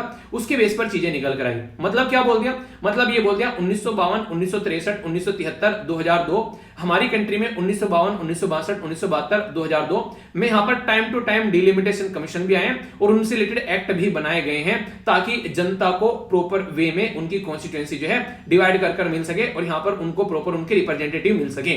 तो ये जो मुद्दा है यहाँ पर, ये आप लोगों को 1981 और 1991 सेंसस में देखने को नहीं मिलेगा। ये बातें यहां पर बोली गई है। रीजन क्या है यहां पर? रीजन यहां पर ये कि हम लोगों को जब लगा यहां पर कि हाँ डिलिमिटेशन कमीशन जो है वो बार बार डिवाइड कर रहा है, तो इसके पीछे कुछ इश्यू भी निकल कर आए जिनके बारे में अभी आगे बात करूंगा। पहले बेसिक इसकी स्ट्रक्चर समझ लेते हैं। डिलिमिटेशन कमीशन को अपॉइंट कौन करता है? सीधा क्वेश्चन डायरेक्ट एग्जाम में आप लोगों के ऊपर फेंकेगा एग्जामिनर, आप लोगों को कैच करना है और बोलना है प्रेसिडेंट, ठीक है। इसी के साथ में वर्क जो रहेगा इलेक्शन कमीशन ऑफ इंडिया के साथ में कोलैबोरेट कर काम करेगा। कंपोजिशन कौन होगा यहाँ पर? सुप्रीम कोर्ट के रिटायर्ड जज होंगे। चीफ इलेक्शन कमीशन आप लोगों को देखने को मिलेंगे और उस स्टेट के जो इलेक्शन कमीशन है वो देखने को मिलेंगे। तो भाई साहब तीनों त्रिमूर्ति मिलकर डिसाइड करते हैं कि चीजों को कैसे लेकर आगे बढ़ना है, तो ये डिसाइड कर लेते हैं। अब पॉपुलेशन देखिए, मान लीजिए क्या होता है, कई बार आप लोग बोलेंगे क्या जरूरत पड़ जाती है, पॉपुलेशन बढ़ती है यहाँ पर, एक तो वो रीजन देखने को मिलेगा। तो यहाँ पर अलग अलग एरिया में अलग अलग पॉपुलेशन, ये तो है नहीं कि हर एक राज्य एक जैसी पॉपुलेशन क्रिएट कर रहे हैं, अलग अलग राज्य अलग अलग तरीके की पॉपुलेशन क्रिएट कर रहे हैं। तो यहाँ पर कॉन्टिन्यूअसली कई बार माइग्रेशन देखने को मिलता है। लोग जहां उनको ज्यादा अपॉर्चुनिटी नहीं मिलती है वहां से माइग्रेट होकर दूसरे एरिया में चले जाते हैं। तो माइग्रेशन भी एक बहुत बड़ा रीजन यहाँ पर बन जाता है उनके लिए कि हाँ बेसिकली यहाँ पर कहां पर पॉपुलेशन बढ़ गई है और कहां पर पॉपुलेशन घट गई है, तो ये भी यहाँ पर देखना पड़ता है। तो इशू जो है विद डिलिमिटेशन के बारे में अगर आप लोग बात करते हैं तो सबसे बड़ी बात यहाँ पर ये की जा रही है कि जो स्टेट है, ठीक है, तो उसका इंटरेस्ट रहता है पॉपुलेशन कंट्रोल करने में। तो वो जो पॉपुलेशन कंट्रोल करता है वो तो यहां पर उनको पार्लियामेंट में रिप्रेजेंटेशन जो है वो काफी कम मिलती है, पर इसने पॉपुलेशन कंट्रोल नहीं की, उनको रिप्रेजेंटेशन काफी ज्यादा मिल रही है। तो ये इशू निकल कर आता है, यानी कि साउथ इंडिया के जो राज्य हैं वो कई बार गुस्सा आ जाते हैं कि हम लोगों ने प्रॉपर फैमिली प्लानिंग की, हमारे एरिया में ज्यादा बच्चे पैदा नहीं हो रहे हैं, पर लेकिन सीट हमारी घटती जा रही है लोकसभा राज्यसभा के अंदर। रीजन क्या है? रीजन ये है कि यहां पर जो जनता के हिसाब से वोट डाली जाती है, इसीलिए Uttar Pradesh most populous state आप लोगों को देखने को मिलेगा। तो उसमें सबसे ज्यादा सीटें हैं लोकसभा के अंदर में। बताइए कितनी सीटें हैं? कई बार मैंने बताया आप लोगों को। चलिए अपने अपने राज्य की सीट जाकर देखिए लोकसभा के अंदर कितनी है, तो उससे पता चल जाएगा कि आप लोगों के राज्य में पॉपुलेशन कितनी आप लोगों को देखने को मिल रही है अगर दूसरे के साथ में कंपेयर करते हैं। 2002 से लेकर 8 तक का डिलिमिटेशन कमीशन जो है वो 2001 के सेंसस पे यहां पर किया गया। पर लेकिन रियलिटी में अगर बात करें टोटल नंबर ऑफ सीट जो असेंबली या पार्लियामेंट के अंदर यहां पर है, वहां में आज भी आप लोगों को यहां पर 1971 का सेंसस ही यूज होता हुआ पाया जाएगा। क्यों? क्योंकि दिक्कत यही है कि यहां पर भाई साहब इन लोगों के द्वारा मेहनत कर पॉपुलेशन को कंट्रोल किया। अगर आज की पॉपुलेशन के बेस पर, यानी कि 2011 की पॉपुलेशन के बेस पर हम लोग यहां पर अपना ये सेंसस कंडक्ट कराते हैं, वो बेसिकली ये डिलिमिटेशन कमीशन इंप्लीमेंट करते हैं, तो सबसे ज्यादा सीट जो है उसी राज्य को मिलेगी जिसकी पॉपुलेशन सबसे ज्यादा बढ़ी है इन दशक में। तो इसलिए यहां पर दिक्कतें हो जाएगी। और सीट बढ़ने का मतलब यहां पर ये नहीं कि नंबर ऑफ सीट बढ़ रही है, मतलब कॉन्स्टिट्यूएंसीज का एरिया बेसिकली आप लोगों को अलग तरीके से देखने को मिलता है, क्योंकि सीट तो यहां पर फिक्स कर दी गई है संविधान के अंदर। 550 सीट है यहां पर लोकसभा के अंदर और 550 और 250 सीट है यहां पर राज्यसभा के अंदर में। पहले यहां पर आप लोगों को देखने को मिलता था 552 सीट यहां पर देखने को मिलती थी, पर लेकिन दो जो सीट है वो अभी हम लोगों ने गायब कर दी है, जिसके चलते वो दो सीट देखने को नहीं मिलती है। वो है बेसिकली एंग्लो इंडियन कम्युनिटी की जो सीट थी, ये आप लोगों को पता ही है। और राज्यसभा में आप लोगों को पता ही है इसके बारे में। देखिए कई बार ना ये छोटी छोटी चीजें आप लोगों से पूछी जाती हैं, इसीलिए कहता हूं कि कहते हैं कि रीड बिटवीन द लाइन का मतलब अगर आप लोगों से कोई बोले तो यही होता है, रीड बिटवीन द लाइन। थोड़ा सा बैकग्राउंड में जाकर आप लोग चीजों को समझने स्टार्ट करो तो कई सारी चीजें आप लोगों के माइंड में क्लियर होना स्टार्ट हो जाएगी। तो उसी के बारे में मैं यहां पर बातें कर रहा हूं। अगर आप लोग इनको ढंग से समझोगे तो बहुत सारी चीजें आप लोग अंडरस्टूड यहां पर कर पाएंगे। मतलब क्या है? मतलब मैं आप लोगों को बताने वाला हूं, जो डेटा आप लोगों को देने वाला हूं उस डेटा को लिख लेना कहीं पर, क्योंकि ऐसी चीजें जो कई बार पूछ ली जाती हैं आप लोगों से। मतलब क्या है? आज की डेट में अगर लोकसभा के बारे में आप लोगों से कोई पूछे लोकसभा का कंपोजिशन क्या है, तो आप लोग उसको आसानी से बता सकते हैं। क्या है कि हमारी लोकसभा के अंदर 550 सीट आप लोगों को देखने को मिलती है। पर लेकिन वो थोड़ा सा अगर आगे जाके पूछ ले, ठीक है यार बड़ा होशियार आदमी है तो तुझे पता है 550 सीट है, अच्छा चल ये बता स्टेट के हिस्से में कितनी आती है और यूनियन टेरिटरी के हिस्से में कितनी आती है। ठीक है, तो आप लोग अगर थोड़ा सा भी ध्यान से सुनोगे तो आप लोग बता दोगे कि 530 जो है वो स्टेट के हिस्से में आती है और 20 सीटें जो है वो यूनियन टेरिटरी के हिस्से में आती है। ये रिप्रेजेंटेशन है। अच्छा यार बड़ा होशियार है, तूने तो सारी चीजें पढ़ रखी है। चल ठीक है, थोड़ा सा और बता, वो क्या है? तो ये बता चल यहाँ पर आज के डेट में हमारी जो लोकसभा के अंदर कितनी सीटें हैं। तो याद रखिएगा आज के डेट में 543 सीटें आप लोगों को देखने को मिलेगी। अब तक 545 थी, बेसिकली यहां पर 545 थी अब तक यहां पर लेकिन 43 रह गई। 2 सीट जो है अभी गायब कर दी हम लोगों ने। क्यों? क्योंकि हम लोगों ने यहां पर जब ये अभी कॉन्स्टिट्यूशन अमेंडमेंट किया उसके बेस पर यहां पर ये सीट गायब कर दी गई है अभी एंग्लो इंडियन कम्युनिटी की। तो फिलहाल प्रेजेंट टाइम पर लोकसभा के अंदर 545 सीट की जगह 543 सीट है। तो ये याद रखना है आप लोगों को, इंपॉर्टेंट पॉइंट है। ठीक है, वैसे मैक्सिमम सीट कितनी हो सकती है, तो याद रखिएगा 550 सीट यहां पर हो सकती है। पहला इंपॉर्टेंट पॉइंट खत्म, लोकसभा। ठीक है, आइए अब बात करते हैं राज्यसभा के बारे में। राज्यसभा में आप लोगों को देखने को मिलेगा कि टोटल जो सीट है वो मैक्सिमम सीट हो सकती है 250, यानी कि 250 मैक्सिमम सीट है। जी हाँ, बिल्कुल सही सुना आप लोगों ने। चलिए सही है, सही आंसर दे दिया। अच्छा ये बताओ सीट डिवाइड कैसे होती है, तो ये याद रखिएगा यहाँ पर जो सीट डिवाइड होती है यहाँ पर वो सीट रहती है 238 जो सीट रहती है वो तो यहाँ पर स्टेट और यूनियन टेरिटरी को दी जाती है। बाकी की जो 12 सीट है जो मिलाकर 50 करती है इसको, वो यहाँ पर प्रेसिडेंट के द्वारा नॉमिनेट की जाती है। ठीक है, और मैंने आप लोगों को बताया भी यहाँ पर एक शब्द आप लोगों को पता होगा, इसको बोलते हैं लास। ठीक है, लास का मतलब ये आप लोगों को बताना चाहिए लास का मतलब क्या होता है। मतलब ये जो लोग हैं यहाँ पर, इनसे यहाँ पर बेसिकली सीट को जो है वो नॉर्मली नॉमिनेट किया जाता है। ट्राई करो, आंसर आप लोग आराम से दे दोगे। यहाँ पर लास्ट जो शब्द मैंने आप लोगों को बोला है उसको थोड़ा सा भी ध्यान से समझोगे तो मैंने आप लोग कई बार बताया, इसका मतलब होता है लिटरेचर। ए का मतलब, एल का मतलब होता है लिटरेचर, ए का मतलब होता है आर्ट, एस का मतलब होता है साइंस और एस का मतलब होता है सोशल सर्विस। ठीक है, तो ये लास्ट को यहाँ पर नॉमिनेट किया जाता है, ऐसा बोल सकते हैं। याद रखने के लिए वैसे सारे जीवित बंदे होते हैं। ठीक है, याद रखने के लिए बस एक्रोनिम आप लोग बना सकते हैं। अभी यहाँ पर पूरा मुद्दा क्या है अब हम लोग वो समझते हैं। देखिए हुआ क्या था, 2019 में हम लोगों ने जम्मू एंड कश्मीर को जो है वो अलग किया, बेसिकली लद्दाख अलग कर दिया और ये अलग कर दिया। तो उस टाइम पर यहाँ पर जम्मू एंड कश्मीर स्टेट के अंदर में टोटल मिलाकर 87 सीट आया करती थी। 87 सीट आया करती थी। यहाँ पर अगर बात करें इसके बारे में, विद यहाँ पर 37 जो थी यहाँ पर कॉन्स्टिट्यूएंसी थी वो किसके अंदर थी, वो थी जम्मू के अंदर, और 46 जो थी वो थी कश्मीर रीजन के अंदर में। यानी कि 37 जो सीट थी वो तो जम्मू को दे रखी है और 46 जो है वो कश्मीर को दे रखी है, 4 सीट है लद्दाख को दे रखी है और 24 सीट, ठीक है 24 नंबर कितना बेहतरीन है। ठीक है, 24 सीट जो है ये बेसिकली किसको दे रखी है, वो दे रखी है पाक ऑक्युपाइड एरिया को। रीजन क्या है, हम ये आज की डेट में मान के चलते हैं कि वो सीट हमारी खाली पड़ी है क्योंकि पाकिस्तान के कंट्रोल में है आज की डेट में वो एरिया, तो उसके लिए हम लोग अलग से सीट यहाँ पर रख देते हैं। तो ये आप लोग याद रखिएगा। अभी फिलहाल जब यहाँ पर आर्टिकल 370 के अंदर चेंज किया गया 5 अगस्त 2019 में, तब यहाँ पर सारी चीजें चेंज कर दी गई। सारी चीजें क्या क्या चेंज कर दी गई हम लोग वो समझते हैं। पॉइंट को ध्यान से सुनिएगा अब जो आगे बोलने वाला हूं। ये शब्द आप लोगों को यहाँ पर देखने को मिलेगा कि बेसिकली क्या किया गया कि यहाँ पर स्ट्रेंथ जो है वो चेंज हो जाएगी। क्यों? क्योंकि अभी यहाँ पर लद्दाख अलग निकाल दिया और यहाँ पर ये वाला जम्मू एंड कश्मीर वाला रीजन अलग हो गया। तो यहाँ पर ये Jammu and Kashmir reorganisation act 2009 के हिसाब से सारा कार्यक्रम किया गया कि 7 नई अभी यहाँ पर जो असेंबली कॉन्स्टिट्यूएंसीज हैं वो इंक्रीज कर दी गई। मतलब क्या है, मतलब यहाँ पर ये कि अभी यहाँ पर जो 87 हुआ करती थी उसमें 7 अगर ऐड कर दो तो वो 90 हो जाएगा। आप लोग बोलोगे क्या हो गया सर, मैथमेटिक्स खराब इतना हो गया क्या, जीएस पढ़ाते पढ़ाते कि मैथमेटिक्स भूल गए। मैथमेटिक्स भूला नहीं हूं, अभी बताता हूं क्या चक्कर है। चक्कर यहाँ पर ये कि टोटल मिलाकर कितनी थी, 87 सीट थी जो मैंने भी आप लोगों को यहाँ पर बताई।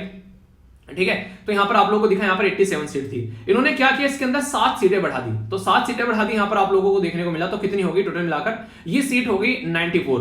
तो 94 सीट आप लोगों के सामने हो गई यहाँ पर लेकिन मैं बता रहा हूं यहाँ पर 90 सीटें होगी 7 ऐड करने पर। क्यों? क्योंकि 4 सीटें जो थी यहाँ पर वो लद्दाख की अलग निकाल दी। ठीक है, तो इसके चलते अब कितनी रह गई यहाँ पर, ये रह गई अब यहाँ पर 4 सीटें आप लोगों ने यहाँ पर बेसिकली लद्दाख की अलग निकाल दी। तो 90 सीट अब आप लोगों के सामने देखने को मिलेगी। यानी कि 7 सीट बढ़ाने के बाद में यहाँ पर 90 सीट हो गई। तो इस तरीके से 4 सीट लद्दाख की गायब हो गई, ऐसे आप लोग समझ सकते हैं। पर लेकिन इश्यूज अभी कई सारे यहाँ पर निकल कर आ रहे हैं। अगर बात करें यहाँ पर, ये यहाँ पर जो इंक्रीज देखने को मिलेगा 6 सीट में जम्मू के अंदर यहाँ पर देखने को मिल रहे हैं। ठीक है, और इसी के साथ में यहाँ पर बात करें कश्मीर के अंदर यहाँ पर आप लोगों को 47 देखने को मिलेगी और जम्मू के अंदर 43 देखने को मिलेगी।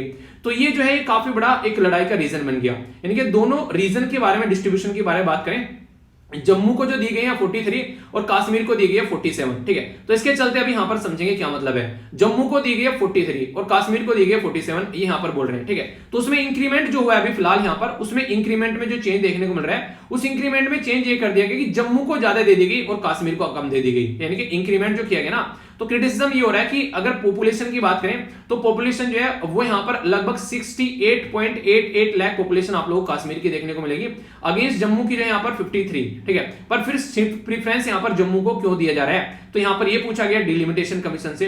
तो डिलिमिटेशन कमीशन ने यहां पर ये बताया कि यार एक कनेक्टिविटी भी यहां पर हम लोगों ने काउंट की है, यानी कि टोपोग्राफी कैसी है यहां पर, यानी कि कम्युनिकेशन और कन्वीनियंस कैसा है वहां पर लोगों के लिए कनेक्टिविटी का, उसको भी काउंट कर हम लोगों ने थोड़ा सा ज्यादा फायदा जम्मू प्रोविंस को दे दिया गया है।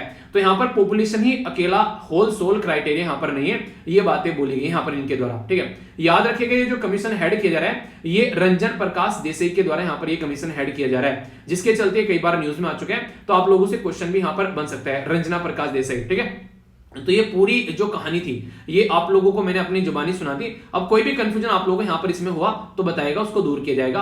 अभी कुछ और छोटी छोटी सी एक दो बातें हैं जो आप लोग याद रखते हैं। रीऑर्गेनाइजेशन जो है यहाँ पर उसको अनकॉन्स्टिट्यूशनल बोला जाता है। क्यों? क्योंकि मैटर जो है सुप्रीम कोर्ट में पड़ा हुआ है। अभी हमारे देश में आर्टिकल 370-35 जो चेंज किया गया वो इस पैटर्न में चेंज किया गया कि अभी फिलहाल उसका सुप्रीम कोर्ट में केस सुनना बाकी है, उसके बेस पर हम लोग जानेंगे।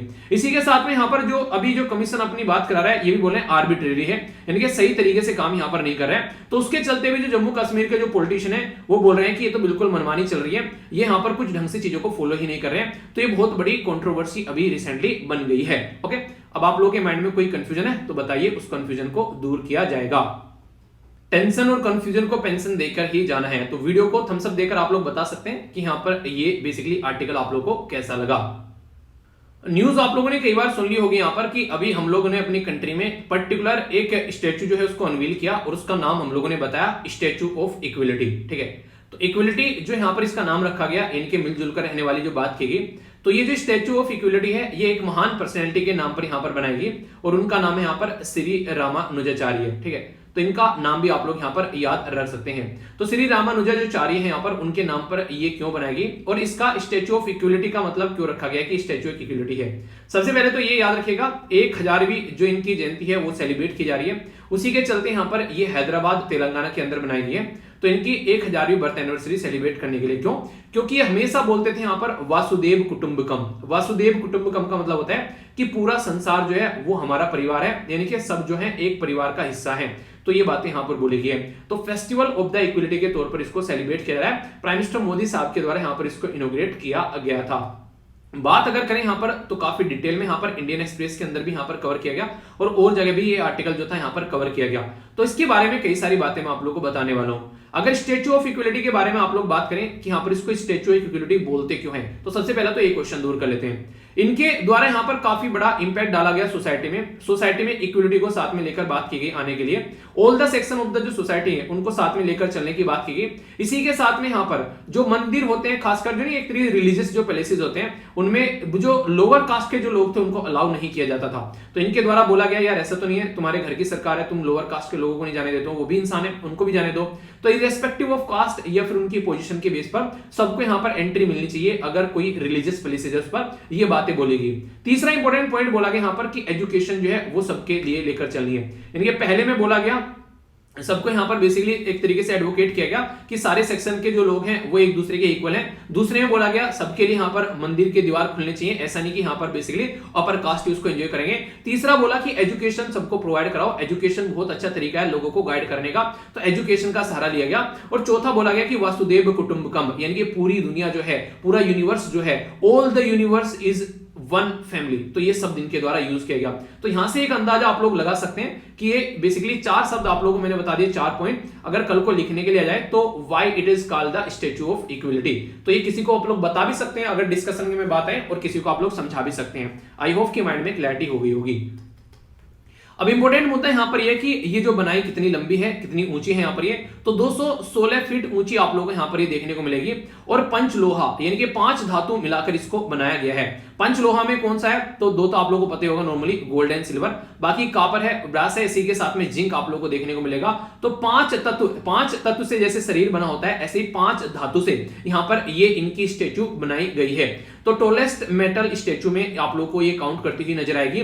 और 54 फीट हाइट जो इसका बेस बनाया गया है, जिसको बोला गया यहां पर भद्रवती, तो यहां पर भाद्रावती जो है यहां पर ये काफी एक ऊंची, एक पर्टिकुलर, एक नहीं चारों आसपास में बेसिकली ऐसे आप लोग देखोगे तो ऊपर बैठाया गया यहां पर, ठीक है। तो ये आप लोग यहां पर देख सकते हैं। तो यहां पर ये जो इनको यहां पर इसके बैठाया गया, तो इसके अंदर आप लोगों को देखने को मिलेगा एक वैदिक डिजिटल लाइब्रेरी बनाई गई है, रिसर्च सेंटर बनाया गया है, एंशिएंट इंडियन टेक्स्ट को पढ़ना, उनके बारे में थिएटर, एजुकेशन, गैलरी, ये सारी चीजें यहां पर बनाई गई। जो भी इनका वर्क रहा है वो लोगों को समझाने की कोशिश की जाएगी। आखिर इतनी ज्यादा पैसे खर्च कर हजारों करोड़ रुपए खर्च कर ऐसे स्टेच्यू क्यों बनाते हैं, तो देखिए इसके पीछे सीधा सीधा साधन ये है कि हम लोग चाहते हैं कि आने वाली जनरेशन जो है इन लोगों के बारे में पढ़े। आज का संविधान हम लोग पढ़ रहे हैं, आज के दिन में हमारा संविधान हम लोग जानते हैं सारे कि ये संविधान इनके द्वारा बनाया गया है। सोचो वो संविधान बनाकर तो चलेगा, हमको पता ही नहीं है कि वो संविधान किसके द्वारा बनाया गया है। तो ऐसा नहीं होना चाहिए, जिसके द्वारा मेहनत की गई है उसका श्रेय उसी को मिलना चाहिए। ये नहीं कि कल को चलकर हम लोग बोलने लगे यार इस संविधान में से नाम मिटाओ, अपने नाम लिख दो यहाँ पर, ठीक है, हमने बनाया संविधान, अपने नाम लिख देते यहाँ पर। तो ऐसा नहीं होना चाहिए यहाँ पर, ठीक है। तो जो मेहनत कर रहा है उसी को फल मिलना चाहिए। एग्जाम सिलेक्शन आप लोगों का हो रहा है और बेसिकली जॉब किसी और को मिल रही है, जैसा नॉर्मली अभी देखने को मिल रहा है। कल भी मैं कमेंट पढ़ रहा था तो एक बच्चे के द्वारा लिखा गया कि सर ऐसा ऐसा देखने को मिला रिसेंटली अभी। तो यार ये बहुत बड़ा एक इंपैक्ट आज के में सोसाइटी पर पड़ रहा है, जो कि करप्शन है वो एक बाहर निकल कर आ रहा है। तो ये इशू आप लोग कई बार सोसाइटी में देखने को मिलते हैं, तो इनको जितना ज्यादा रोका जाए उतना ज्यादा अच्छा है, वरना ये हमारी सोसाइटी को खोखला कर देंगे। पर लेकिन ये बढ़ते हुए जा रहे हैं। इनका जो जन्म हुआ था वो यहाँ पर 1017 में हुआ था, बेसिकली अगर बात करें तमिलनाडु के अंदर में। इसीलिए यहाँ पर जो इनका जन्म हुआ था यहाँ पर इसके अंदर में, तो यहाँ पर आप लोग याद रखिएगा पर्टिकुलर अगर जो लोकेशन भी अगर आप लोगों से पूछ ले तो उसका भी नाम आप लोग यहाँ पर याद रख सकते हैं, ठीक है। तो ये यहाँ पर श्री पेरुम्बुंदूर, ठीक है। तो यहाँ पर आप लोगों को देखने को मिलेगा। तो रामानुजाचार्य जो थे वैदिक फिलोसफर और सोशल रिफॉर्मर थे, ठीक है। इसी के साथ में बचपन में इनको लक्ष्मण का नाम दिया जाता था, तो लक्ष्मण था इनका बचपन का नाम। आगे चलकर कईयों ने इनको यहाँ पर अलग नाम से, जिसको बोला गया यहाँ पर इलिया पेरुमल के नाम से भी इनको पुकारा गया, जिसका मतलब होता है दीप्तिमान, यानी कि एक तरीके से ऐसा इंसान जो एक तरीके जिसको जो सारी चीजों की नॉलेज हो, उस तरीके से आप लोग बोल सकते हैं एक अलग नेक्स्ट लेवल की बातें करता हूं इंसान, वो वाली बातें। तो इक्वलिटी और सोशल जस्टिस की बात पहले से इनके द्वारा की गई है, ऐसा नहीं कि यहां पर बाद में चीजें स्टार्ट हुई। इसी के साथ में यहां पर रामानुजाचार्य जी के द्वारा 9 जो यहां पर स्क्रिप्ट भी लिखी गई, बेसिकली जिनको नवरत्नास बोला गया, ठीक है। इसमें से कई सारी चीज देखने को मिलेगी इनके द्वारा जो यहाँ पर ऑलरेडी हमारे पास में, जैसे कि इन्हें एक तरीके से हमारी खुद की जो ऑलरेडी धरोहर है उनके ऊपर भी इनके द्वारा काम किया गया। जैसे कि इनके द्वारा कॉमेंट्री लिखी गई वेदांता सूत्र के ऊपर, जिनको श्री भाष्य के नाम से जाना गया या फिर ट्रूथ कॉमेंट्री के नाम से जाना गया। भगवत गीता के ऊपर इनके द्वारा लिखा गया, जिसको यहाँ पर गीता भाष्य या फिर कॉमेंट्री ऑन गीता के नाम से जाना गया। तो ये सारे काम जो है वो रामानुजाचार्य जी के द्वारा किए गए। आप लोग बोलोगे आखिर क्या जरूरत थी, जब ऑलरेडी यहाँ पर ट्यूबलाइट बन चुके तो फिर से ट्यूबलाइट बनाने की क्या जरूरत है। देखिए जरूरत ये पड़ जाती है कि न्यूज़पेपर तो ऑलरेडी छप चुका है ना, फिर भी मैं आप लोगों को यहाँ पर ये लेक्चर दे रहा हूँ, मानी कि फालतू का काम है वैसे देखा जाए तो, पर लेकिन रियलिटी है कि जिस लैंग्वेज में यहाँ पर न्यूज़पेपर छपता है, जिस लैंग्वेज में यहाँ पर ये सारी चीजें छपती हैं या पीआईबी पे कहीं भी न्यूज लिखी जाती है, एक नॉर्मल जो बच्चा है वो उसके समझ में नहीं आ पाती है, इतने टेक्निकल वर्ड कई बार यूज किए जाते हैं, या फिर उसको जिस तरीके से लिखा जाता है वो समझने में काफी कठिनता होती है। तो इनके द्वारा वही काम किया गया जो मैं आप लोगों के लिए काम कर रहा हूं। ये लेक्चर द हिंदू का लेकर आता हूं मॉर्निंग में, और शाम को ये नैनो का लेकर आता हूं, जिसमें पीआईबी या फिर इंडियन एक्सप्रेस के आर्टिकल डिस्कस करते हैं। तो मैं डिकोड कर रहा हूं आप लोगों के सामने वो चीजें जो उनमें लिखी हुई होती है। तो यही काम इनके द्वारा डिकोड किया गया, जो भी यहाँ पर इनके अंदर लिखा हुआ है उसको आसान शब्दों में लोगों तक पहुंचाया गया, ताकि लोग जो है वो कनेक्ट कर सके। इवन समरी तक तैयार की गई इनके द्वारा वेदा की, ठीक है। तो यहाँ पर ताकि आप जैसे जो बच्चे हैं अगर चाहे पढ़ना समझना तो समझ सके, तो जिसको वेदरथा बोला गया, वेदरथा यहाँ पर समग्र बोला गया, नहीं एक तरीके से वेदरथा नाम दे दिया वेद्यों की समरी, ठीक है। इसी के सामने वेदांत सारा, यानी कि जो वेदांत का सार एसेंस समझाया गया। इसी के साथ में यहाँ पर वेदांत दीप, यहाँ पर लैम्प ऑफ वेदांता, ये यहाँ पर इनके द्वारा प्रस्तुत की गई इनकी राइटिंग्स, ताकि लोग जो है अच्छे से समझ सके। रियलिटी में इनके द्वारा जो था बेसिकली भक्ति मूवमेंट को आगे चलाया गया था, जिसके चलते पुराने टाइम में जो बेसिकली अपर क्लास हुआ करती थी, लोअर क्लास को हाथ पैर नहीं लगने देती थी, तो उसके बेस पर इनके द्वारा चीजों को चेंज किया गया और सोसाइटी को एकजुट होकर सबके साथ में लेकर चलने की बात की गई इनके द्वारा। तो ये काफी बड़ा रोल आप लोग यहां पर इनका बोल सकते हैं। तो आर्टिकल कैसा लगा, एक एक पॉइंट क्लियर हुआ या फिर कोई डाउट आप लोगों को जरूर बताना, और नीचे कमेंट बॉक्स में आप लोग बता सकते हैं, या फिर थम्स अप देकर भी आप लोग बता सकते हैं कि ये आर्टिकल कैसा लगा आप लोगों को, ठीक है। तो ये कुछ ऐसी चीजें हैं जो कि आप लोगों को मैंने डिटेल में समझाई बैकग्राउंड इन्फॉर्मेशन के साथ में। कंफ्यूजन हो तो उसको दूर कर ही जाना, कंफ्यूजन यहीं पर ही छोड़कर जाना, घर पे लेकर नहीं जाना है, ठीक है। काफी इंपॉर्टेंट आर्टिकल यहां पर ये होने वाला है, बेसिकली गवर्नमेंट पॉलिसीज, इंफ्रास्ट्रक्चर और इंडस्ट्रियल पॉलिसी के बारे में बात करते हैं। तो जीएस पेपर 2 और 3 के अंदर आप लोग इसको कवर करके देख सकते हैं। अभी हमारी कंट्री में एक मिनिस्ट्री है जिसका नाम है मिनिस्ट्री ऑफ पावर। पावर मतलब बिजली, यानी कि बिजली जो आप लोगों को प्रोवाइड कराने वाली मिनिस्ट्री है, तो उसके बारे में बात की जा रही है। पावर थोन इसके द्वारा स्टार्ट की गई है। जब भी कोई आप लोग इस तरीके थोन सुनते हैं ना, उसका मतलब ये होता है कि अब यहाँ पर दिक्कत हो रही है भाई साहब, इनको अब कोई ना कोई सोल्यूशन निकालना चाह रहे हैं। दिक्कत मतलब जैसे बिजली को डिस्ट्रीब्यूट करने में दिक्कत हो रही है, बिजली की चोरी में दिक्कत हो रही है, बिजली की लॉस में दिक्कत हो रही है, तो उनके ऊपर आइडियाज मांगे जाते हैं ताकि यहाँ पर काम किया जा सके, ठीक है। जैसे आप लोगों ने नॉर्मली देखा होगा, कई बार क्या होता है कि कई सारे जो लोकसभा में अगर कोई बिल प्रस्तुत करना है, पहले उसका ड्राफ्ट तैयार कर दिया जाता है और पब्लिक में रख देते हैं, ठीक है। जनता से पूछते हैं कि आप लोग की क्या राय है इसके बारे में, ठीक है। तो जनता अपनी राय देती है, उसके बाद में चीजें आगे बढ़ती हैं। ये आर्टिकल काफी डिटेल में प्रेस इंफॉर्मेशन ब्यूरो, जो कि मोस्ट ट्रस्टेड सोर्स है गवर्नमेंट का, उसके अंदर कवर किया गया। इसको आप लोग अपना पार्ट बना सकते हैं। तो यहां पर बात की जा रही है पावरथॉन 2020 के बारे में। ये जो बेसिकली एक तरीका कंपटीशन है यहां पर, जिसको बात करते हैं रिवैम्प्ड डिस्ट्रीब्यूशन सेक्टर स्कीम, ठीक है। तो आरडीएसएस के तहत यहां पर ये सोल्व की जाती है कॉम्प्लेक्स प्रॉब्लम कि पावर डिस्ट्रीब्यूशन को कैसे करना है। आज की डेट में इसमें पार्टिसिपेट कौन कर रहे हैं? वही लोग पार्टिसिपेट कर रहे हैं जो कि यहां पर इसका सोल्यूशन निकालेंगे। कई सारे स्टार्टअप यानी कि नए नए बिजनेसमैन आ रहे हैं, टेक्नोलॉजी सोल्यूशन लेकर आ रहे हैं, यहाँ पर एजुकेशनल इंस्टीट्यूशन आ रहे हैं, यहाँ पर इक्विपमेंट को मैन्युफैक्चर करने वाले आ रहे हैं, यहाँ पर पावर जो स्टेट की कंपनीज हैं यहाँ पर, इसी के साथ में अदर प्राइवेट एंटिटी भी आ रही है जो मिलकर यहाँ पर काम कर सकते हैं। तो इनके सामने 9 एरिया रखे गए हैं कि डिमांड और लोड कितना होना चाहिए, एग्रीगेट टेक्निकल या कमर्शियल लॉस कितना होना चाहिए, ठीक है, एनर्जी चोरी यानी कि थेफ्ट कहां पर हो रही है वो देखना है, प्रिडिक्शन जो यहां पर डिस्ट्रीब्यूशन ट्रांसफॉर्मर उसके बारे में बात करें जो फेलियर हो जाता है, एसिड को इंस्पेक्शन करना है उसके बारे में, इसी के साथ में यहां पर वेजिटेशन को कैसे मैनेज करना है, कंज्यूमर का एक्सपीरियंस कैसा होना चाहिए, रिन्यूएबल एनर्जी कैसी होनी चाहिए और पावर परचेज किस तरीके से करें कि यहां पर लोग जो है उसको ढंग से यूटिलाइज कर सके, ऑप्टिमाइजेशन उसका हो सके यानी कि मैक्सिमम रिसोर्सेज का यूज करना, उसको कहते हैं ऑप्टिमाइजेशन। मतलब पूरी वीडियो में खोए रहना भाई साहब, पूरी वीडियो कब खत्म हो गई पता भी नहीं चला, इसको कहते हैं कि शानदार तरीके से वीडियो को यूटिलाइज करना। वरना ये बैठे हुए सोच रहे हो कि यार वीडियो खत्म ही नहीं हो रही है इतनी देर से, तो फिर मतलब नहीं है, फिर तो बेसिकली टाइम पास चल रहा है भाई साहब, मूवी खत्म ही नहीं हो रही है भाई साहब, तो फिर तो भाई साहब मूवी में मजा नहीं आ रहा है, ठीक है, फिर तो आप लोगों को पहले बंद कर देना चाहिए, क्योंकि अगर उसको एंजॉय नहीं कर रहे हो तो टाइम वेस्ट कर रहे हो अपना। तो वो वाली चीजें हमेशा देखो कि कहां पर आप लोग टाइम को वेस्ट करना है और कहां पर इन्वेस्ट करना है, ये माइंड में हमेशा क्लियर होना चाहिए। कैबिनेट कमेटी के और इकोनॉमिक अफेयर जो है उसके द्वारा जुलाई में यहां पर अप्रूव किया गया था आरडीएसएस मतलब रिवैम्प्ड डिस्ट्रीब्यूशन सेक्टर स्कीम को यहां पर, और ये जो स्कीम यहां पर लेकर आई गई तो यहां पर ऑपरेशनल और इफिशिएंसी जो है बेसिकली वो यहां पर देखने को मिली, किस तरीके से यहां पर सस्टेनेबिलिटी बननी है, जो हमारी डिस्कॉम यानी कि जो बिजली बनाने वाले और डिस्ट्रीब्यूट करने वाले सेक्टर उसके बारे में बात की गई, ठीक है। तो ये सारी चीज देखने को मिली। तो इसी के चलते यहां पर कंडीशनल फाइनेंशियल असिस्टेंस प्रोवाइड कराया गया, सप्लाई इंफ्रास्ट्रक्चर को कैसे दुरुस्त करना है उसके ऊपर बात की गई। तो बहुत सारे ऐसे मुद्दे देखने को मिले। तो आरडीएसएस के तहत यहां पर कई सारी स्कीम जैसे integrated power development scheme, Deendayal Upadhyay Gram Jyoti Yojana, Pradhan Mantri सहज बिजली हर घर योजना, ये सारी स्कीम को एक जगह कंबाइन कर यहां पर एक अम्ब्रेला स्कीम में कन्वर्ट किया गया और बोला जा रहा है 2025-26 तक यहां पर इनसे काम कराया जाएगा और इसके बाद में देखा जाएगा कि रिजल्ट कैसा निकल कर आ रहा है। तो reform based result link incentive scheme यहां पर निकल कर आ रही है। मतलब क्या है? मतलब ये कि आज के दिन बड़े बड़े खंभे आप लोग लगा देते हैं, इन खंभों में कितनी बिजली बर्बाद हो रही है तो वो चेक करना है ताकि खंभों में बिजली जो है कम से कम बर्बाद हो, कॉस्ट रिवैम्प किया जाए ताकि चीजें जो है वो आसान बने, सस्ती बने और क्वालिटी अच्छी बने और ज्यादातर चीजें अच्छे लेवल पर हम लोग पहुंचा सके। ये बेसिकली फोकस यहां पर रहने वाला है। आज ऐसा क्या यही एक स्कीम है लोती यहां पर सब कुछ चेंज करेगी? ऐसा बिल्कुल भी नहीं है। ऑलरेडी बहुत सारी स्कीम्स आप लोगों को देखने को मिल जाएगी। प्रधानमंत्री सहज बिजली हर घर योजना इसी का नाम है, इसी का इस तरीका फंडा है। इंटीग्रेटेड पावर डिस्ट्रीब्यूशन स्कीम आप लोगों को देखने को मिलेगी। दीनदयाल उपाध्याय ग्राम ज्योति योजना है और यहां पर एक तरीके से GARV यानी कि ग्रामीण विद्युतीकरण ऐप भी आप लोगों को देखने को मिल जाता है।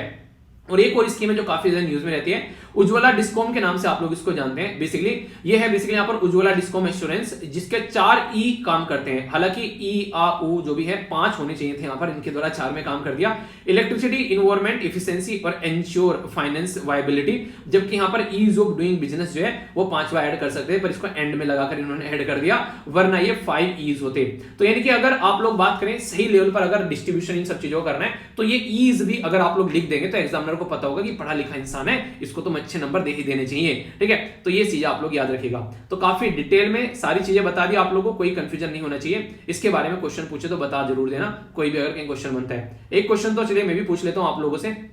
पहले पढ़ा रखा है मैंने, बिजली यानी कि इलेक्ट्रिसिटी जो है वो किस लिस्ट के अंदर में आती है? सेंट्रल लिस्ट में आती है, स्टेट लिस्ट में आती है, फिर कॉन्करेंट लिस्ट में आती है? चलिए देखता हूं कौन सही आंसर देता है। जिसके द्वारा, जिसको पता नहीं है कमेंट बॉक्स में सारे बहुत बच्चे अच्छे से आंसर देते हैं, एक दूसरे का आंसर पढ़कर आप लोग सीख सकते हो, ठीक है। तो ये काम जरूर कीजिएगा। तो क्या क्या डिस्कस किया? सबसे पहले तो हम लोगों ने यहाँ पर ये डिस्कॉम, सबसे पहले हम लोगों ने यहाँ पर वर्ल्ड पल्सेस डे के बारे में बात करा, और अभी रिसेंटली हम लोगों ने सबसे पहले एक डिस्कॉम वाला भी यहाँ पर ये आर्टिकल पूरा कवर किया, ठीक है। कहाँ पर क्या क्या काम चल रहा है, इसी के साथ में वेनार्ड ये सेंचुरी के बारे में जाना और कहाँ पर क्या क्या दिक्कत है वो सारी चीजें समझिए। न्यूरल नेटवर्क का काम कैसे चल रहा है वो सारा बातें आप लोगों को समझाई, और रिविजन वाली टैक्टिक्स मत भूलिएगा बिल्कुल भी, ठीक है। जम्मू एंड कश्मीर के डिलिमिटेशन कमीशन के बारे में सारी कहानी मैंने आप लोगों को बताई। इसी के साथ में यहाँ पर हम लोगों ने बेसिकली स्टैच्यू ऑफ इक्वलिटी के बारे में बातें की। तो ये था पूरा आज का डिस्कशन। मैं आशा करता हूँ जिंदगी को जीने में और लेक्चर को सुनने में पूरा मजा आया होगा। अगर कहीं पर भी कोई कमी रह गई हो तो मुझे जो है आप लोग कमेंट बॉक्स में कम नंबर दे सकते हैं, 10 में से मेरे नंबर काट सकते हैं, ठीक है। तो कमेंट बॉक्स ओपन है, तो सारे क्वेश्चन के आंसर दीजिए। वर्ल्ड पल्सेस डे के बारे में बात की जा रही है, कौन सी मिनिस्ट्री उसके बारे में आप लोग को बताना है, जिसके द्वारा यहाँ पर पावरथॉन लॉन्च किया गया था। WWS यहाँ पर कौन सा है? यहाँ पर ये कर्नाटक के अंदर, इनके मतलब केरला के अंदर यहाँ पर ये, चलो आंसर बता दिया। बाकी कौन से आर्टिकल है बताना है। डिलिमिटेशन कमीशन के बारे में बात की, कौन सा अमेंडमेंट किया गया है यहाँ पर बेसिकली एंग्लो इंडियन कम्युनिटी को लेकर, ये सारे क्वेश्चन के आंसर आप लोग बताना है। काबनी रिवर जो अभी पढ़ा है, ठीक है। थोड़ा सा अभी यहाँ पर बात कर लेता हूं जो आप लोगों का कल का रिवीजन है उसको याद रखने के लिए। यहाँ पर कुछ क्वेश्चन है आप लोगों के सामने। पहले यहाँ पर बात की जा रही है यूनियन बजट में अभी यहाँ पर 400 न्यू वंदे भारत एक्सप्रेस चला जा रही है, कितने साल में इनको इंप्लीमेंट करना है। इंटीग्रेटेड कोच फैक्ट्री कहां पर है ये आप लोगों को बताना है। स्टील के बारे में बात करें तो आप लोगों से क्वेश्चन पूछा सकता है कि इसको रिप्लेस कर काहे के डब्बे बना रहे हैं रेल के लिए, ये बताना है। वर्ल्ड ट्रेड ऑर्गेनाइजेशन में यहाँ पर चाइना जो है वो किस कंट्री के पीछे पड़ा हुआ है, तो ये आप लोग को बताना है। बेसिकली मतलब उसको पीछे नहीं पड़ा है, वर्ल्ड ट्रेड ऑर्गेनाइजेशन में चले गए यूरोपियन कंट्री, उसके पीछे चाइना पड़ा हुआ है, ये बात को लेकर, ठीक है। इसी के साथ में यहाँ पर रसिया के बारे में बात की तो यहाँ पर आप लोगों को बताना है कि किसने बोला कि रसिया को कुछ मत बोलना वरना तुमको देख लूंगा मैं, ठीक है। इसी के साथ में यहाँ पर जिनको सीआर भी बोलते हैं या धोले बोलते हैं, इनको यहाँ पर ढोल बोलते हैं कोई सारे, और इसको साइंटिफिक भाषा में क्वान एल्पाइंस बोलते हैं, ठीक है। तो यहाँ पर ये किस लिस्ट में यहाँ पर कहां पर रखा गया ये आप लोगों को बताना है। चाइना पाकिस्तान इकोनॉमिक कॉरिडोर और बेल्ट एंड रोड इनिशिएटिव कब स्टार्ट किए गए थे ये आप लोगों को बताना है, ठीक है। तो ये है सारे इनके आंसर, आप लोग देख लीजिएगा। वीडियो 1 घंटे से ऊपर चलेगी तो फिर कई सारे लोग जो है वो रोने लगते हैं, इसलिए मैं यहाँ पर 1 घंटे के अंदर इसको खत्म कर रहा हूँ। तो ये सारे आंसर आप लोगों के सामने, वीडियो को पॉज कर देख लेना। एल्यूमिनियम है यहाँ पर जिसको स्टील को रिप्लेस कर, और ये है लिथुआनिया, यूएसए हो गया, इसने थ्रेड दे दी, इंडेंजर्ड में रखा गया। 2013 में दोनों चीजें स्टार्ट की गई थी, और यहाँ पर ये चेन्नई में है ये कोच फैक्ट्री, और 3 साल में इसको इंप्लीमेंट करना है। तो लेक्चर कैसा लगा, फीडबैक दिए बगैर मत जाइएगा। इसी के साथ में पीडीएफ यहाँ से डाउनलोड कर लेना रिविजन के लिए, और अगर लग रहा है कि आप लोगों को ये फायदा पहुंचा रही है वीडियो, तो दूसरों तक भी पहुंचाकर आप लोग एसएलवी परिवार को सपोर्ट कर सकते हैं। तो नेक्स्ट लेक्चर में मिलता हूं, तब तक अपना ध्यान रखिए। बड़ों को नमस्ते, छोटों को प्यार, छोटी सी लाइफ एंजॉय करार। मिलता हूं नेक्स्ट लेक्चर में, तब तक के लिए जय हिंद और मौज लो, रोज लो, नहीं मिले तो खोज लो।